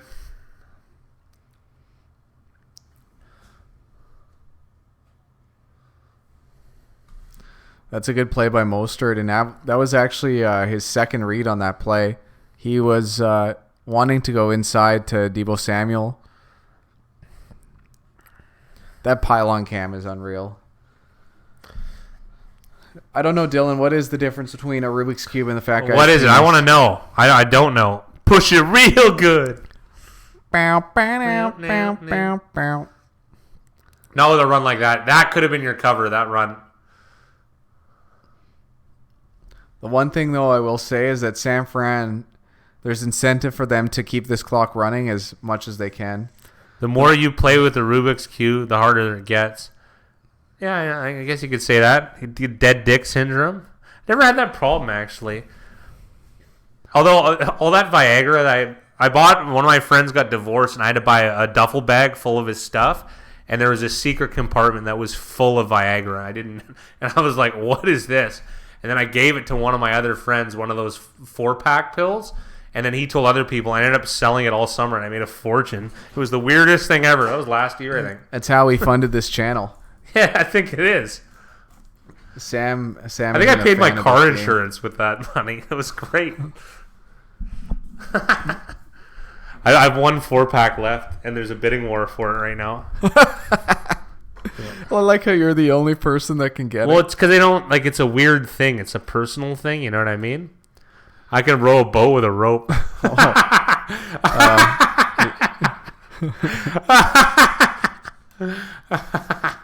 That's great. 3rd and 2 for San Fran. He got it! He got it!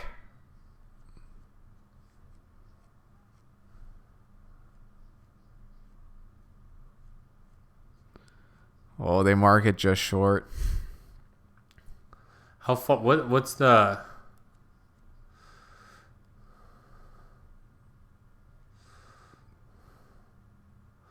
This is clearly a first down.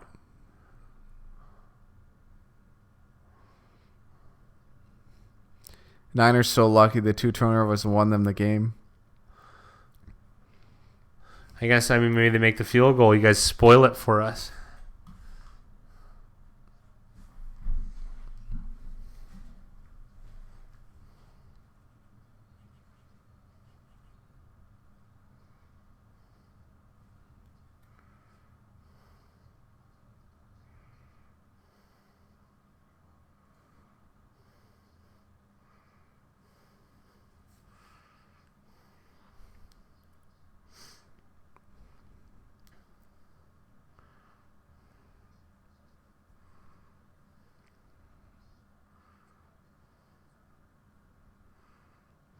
Here's another replay on this Mostert run.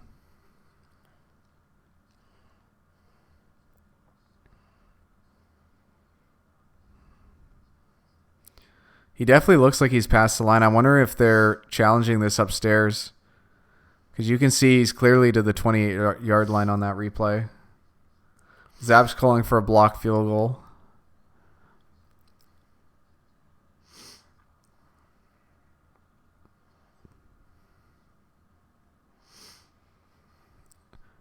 Do you know in the audio if they're challenging this? Because they're taking looks at this over and over. Yeah, they're just reviewing it.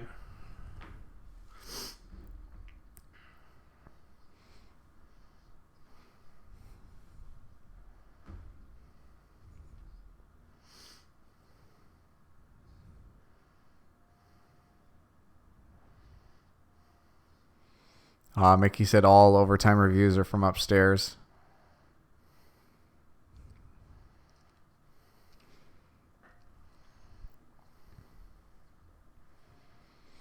John said it stands.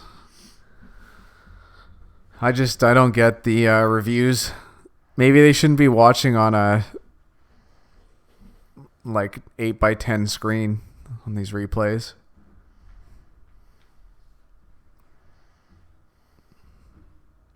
McLaughlin doesn't look exactly confident with this kick. And he's never attempted a field goal in overtime. Here we go. I'm not looking down. I'm going to look up. Not looking at the comment section. 47 yards. Ice the kicker.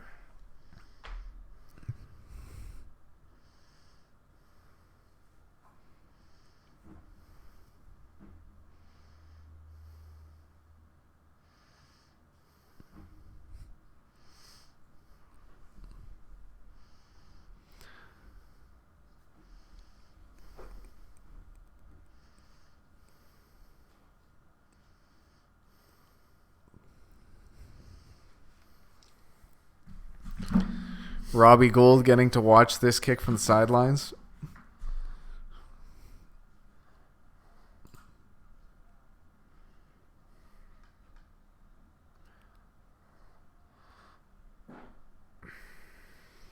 All right, here we go with the McLaughlin attempt.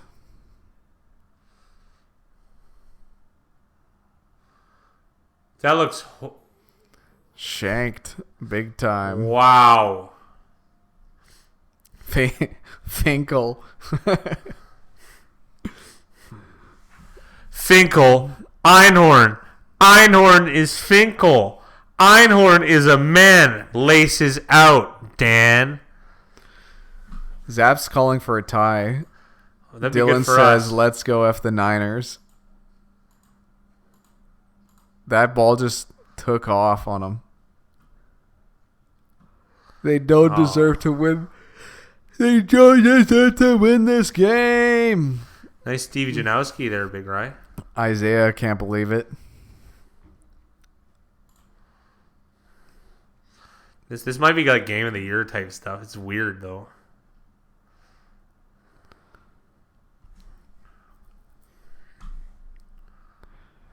Yeah, still a 1-star from me.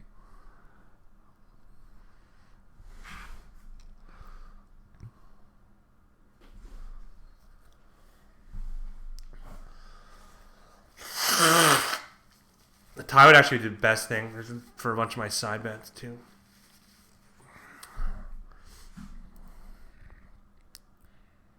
Shankopotamus, says Jake Jacobs. Dylan says Lamar Jackson's the MVP. And Mickey thinks that the Hawks deserve the win.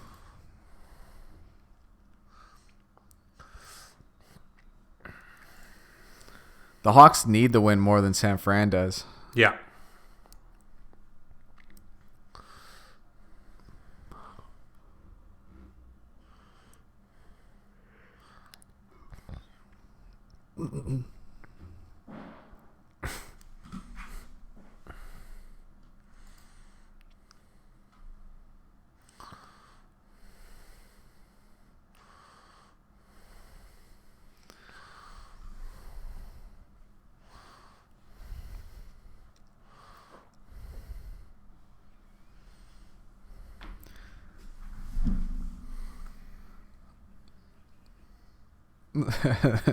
Sam says this game's -3 stars for him.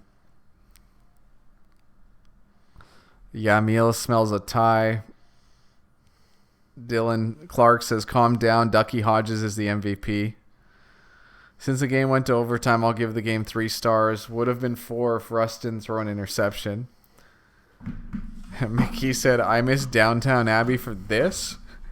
It's Downton Abbey. Thank you. Sorry. I mean, Downtown Abbey, Moss, Randy Moss University. Yeah, you pretty much did that. Ducky Hodges.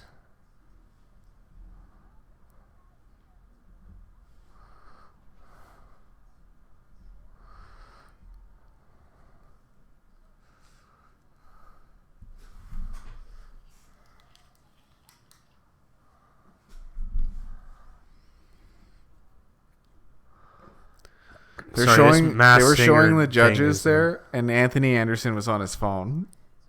Like, why would you be on your phone if you were judging a singing contest? Like, I know why you would, but on TV.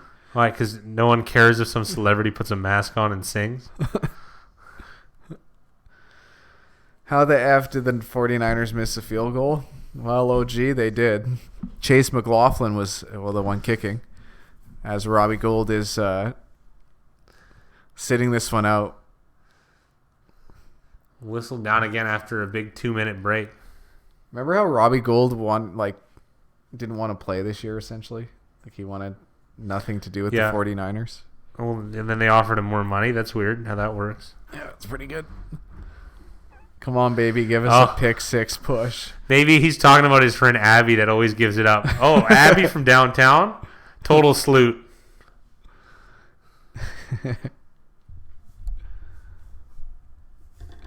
Yamil says that field goal was blocked.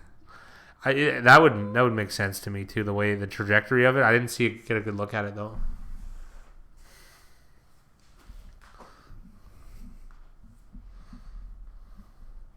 Third and 2 for Seattle. Solomon Thomas back out there.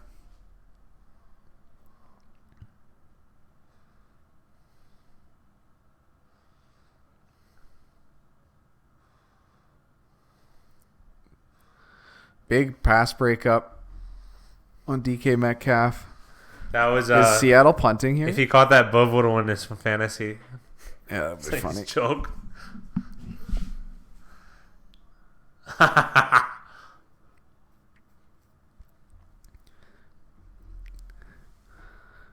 If they punt here, that's some not weird good stuff. coaching. And they are. They are. Why wouldn't you run it twice with Carson on 3rd and 2? What are the odds ending as a draw? I mean, what are they, you think? 40 to 1? Actually, the rules are different. I'm going to say 26 to 1. How many times have there Oh, been this year? no, it's 250. No, it's going to be no. It's like 120 to 1. It's 120 to 1. That's better. Yeah. There's maybe 2 or 3 in a year. Yeah. Well, I'm just thinking new rules, and I got confused. I'm going to say 120 to 1. Less than 1%. Seahawks tied Arizona at one time, too.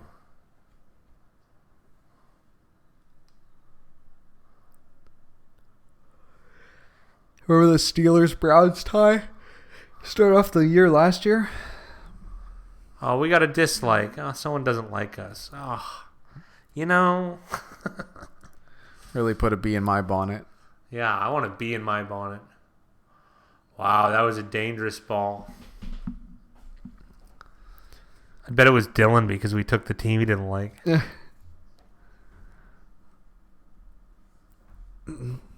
Yamil remembers that Oh, time. and now we're up to 9 likes. Ooh, 9-1 ratio better than 7-1. Can't be perfect. Yeah, that's what Yamil Morales taught us. Can't be perfect. No body is perfect. No body Especially is not perfect. this one. Yeah. It's perfect to me.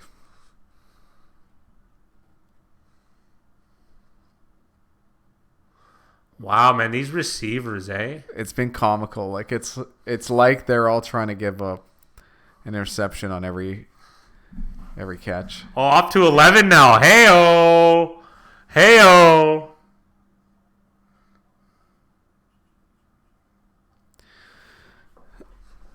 Jimmy G is rattled. Booger just said you got to put him right on his body and allow him to catch it and run. What do you mean? The ball hits you in the hands. Sorry, pal. What happens? You have Hawks money line in a parlay. Is that a push or does it break the parlay? It just cuts the parlay down. Yeah, by it one cuts the game. parlay down. Yeah, that happened to one of my friends a few weeks ago, and he called me in a panic. He had a 10-teamer, but it was with a lot of favorites. What a play!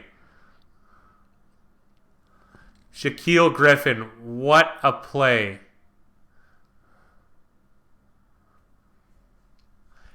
He might have hurt himself on the play, but that might have been worth it. He knocked out Griffin's mouthpiece in that. That was crazy. How do you get 2 hands on it, too? That was insane.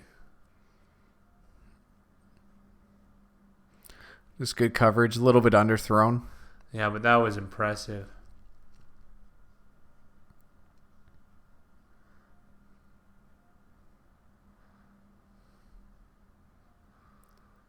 David Moore getting a couple extra yards. Richard, we don't do many prop bets. We used to do quite a few. We used to do a lot. I don't think we can beat the rake the way in our current skill set. I mean, we could. There are instances where we would. I found one that was pretty good. I think this year we didn't take it, and it would have been a loser. Yeah, but I still think we're also not max betting, but the props you can bet less, and the juice is greater. So yeah, we just stay away in general. Fat Guy always had a theory that that's probably where there's more opportunity is betting. Yeah, there are a lot of pros that do that, but you got to find like specific niches because the thing about prop bets is when there's something exploitable, the window's only open for a short period because the book finds out, okay, this guy's smoking us on X. James Holzhauer, that Jeopardy, I don't know, savant we're gonna call him. He just had good game theory strategy. He's a prop better exploiter. That's a big basis of his income. So I think it's the Empress Hotel in Vegas. They used to offer the most props. And anytime Super Bowl comes around, you can get lots of fun props to bet on. Yeah. So Super Bowl is kind of prop time for if I ever check. I checked the government websites where I live, and you have to parlay, but they let you do correlated parlays. So I remember one year I spent I think $2,000 on $20 tickets, and they all got refunded, and I didn't get my money, and then I never did it again. So I spent like 3 hours at 7-Eleven. It was really annoying. So.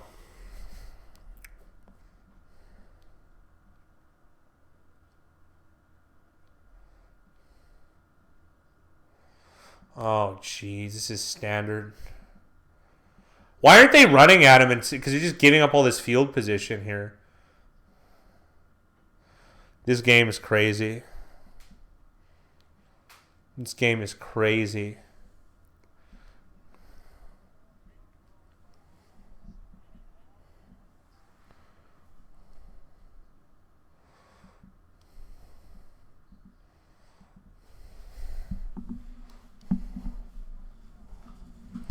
So Seattle's in field goal range here. They're out of timeouts, though.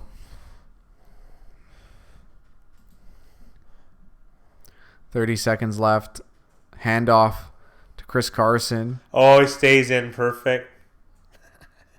I'm so happy with that. Oh, that Metcalf catch. Yeah. How do you not spy the MVP? A mobile MVP? I don't know. I don't see how that will... Yeah, I don't know. I expect a spike here. Yeah, you might want to get down. Did he spike or knee? Spike. But it looked like, I don't know. It just his knee bend.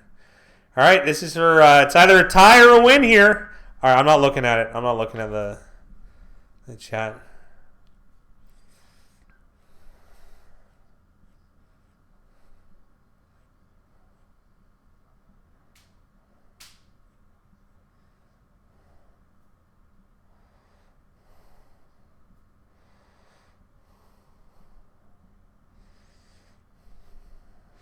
I got a feeling San Fran's going to take their time out.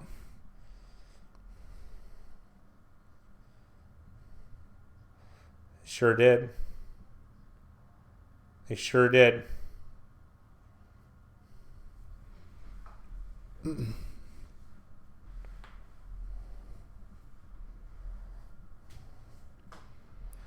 Oh, the Dolphins going to get their champagne ready if they make this kick? I guess so.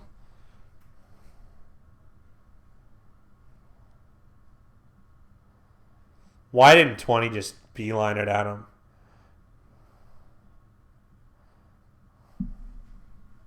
That's like high level awareness, though. I'm sitting in a chair with my fat pizza filled gut. He's on the field with Russell Wilson running at him. I can understand. 42-yard attempt from Jason Myers.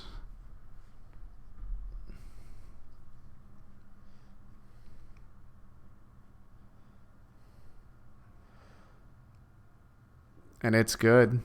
Seahawks win.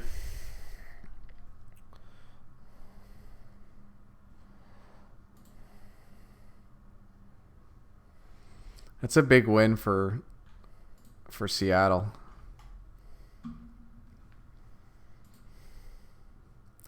The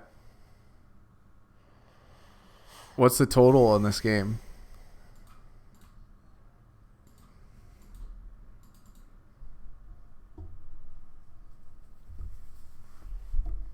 $51. Give Me High Five was just short. Just short, so Zip Vono's going to win the t-shirt this week.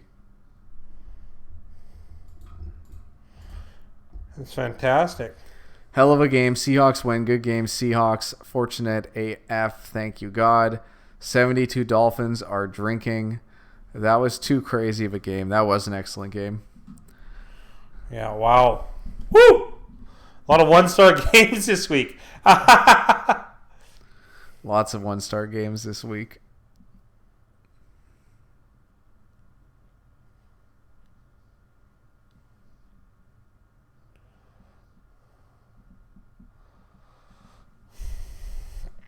Sherman not getting revenge on his old team.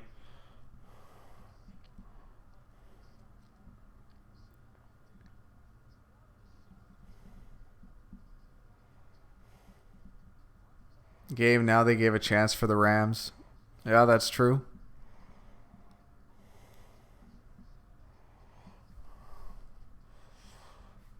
He did finish on top of the fat guy. Hey, Zid, I'm going to send you an email on where to send the t-shirt. Yeah, you did finish on top of the fat guy. That's so good. If the Seahawks keep it up, they could possibly win the division. Fade the Niners after that game. I don't know about fading the Niners. Let's see.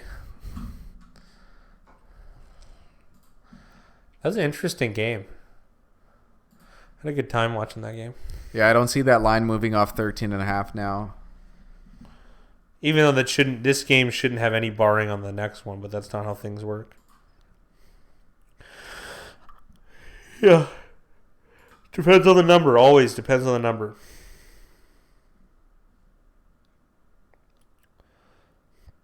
Oh, man. Only slept for an hour and a half today. Oh, and I got a 3-hour nap, actually. It's good. Well, yeah, I guess so. I think I'm going to sleep like a baby today. Yeah, probably. All right, guys. Thanks for joining us. That game was pretty awesome. Fat Guy and I are going to put the Week 11 pick video together now and try to get it out probably in about 3 hours. Yeah, So- yeah. That's about the ETA.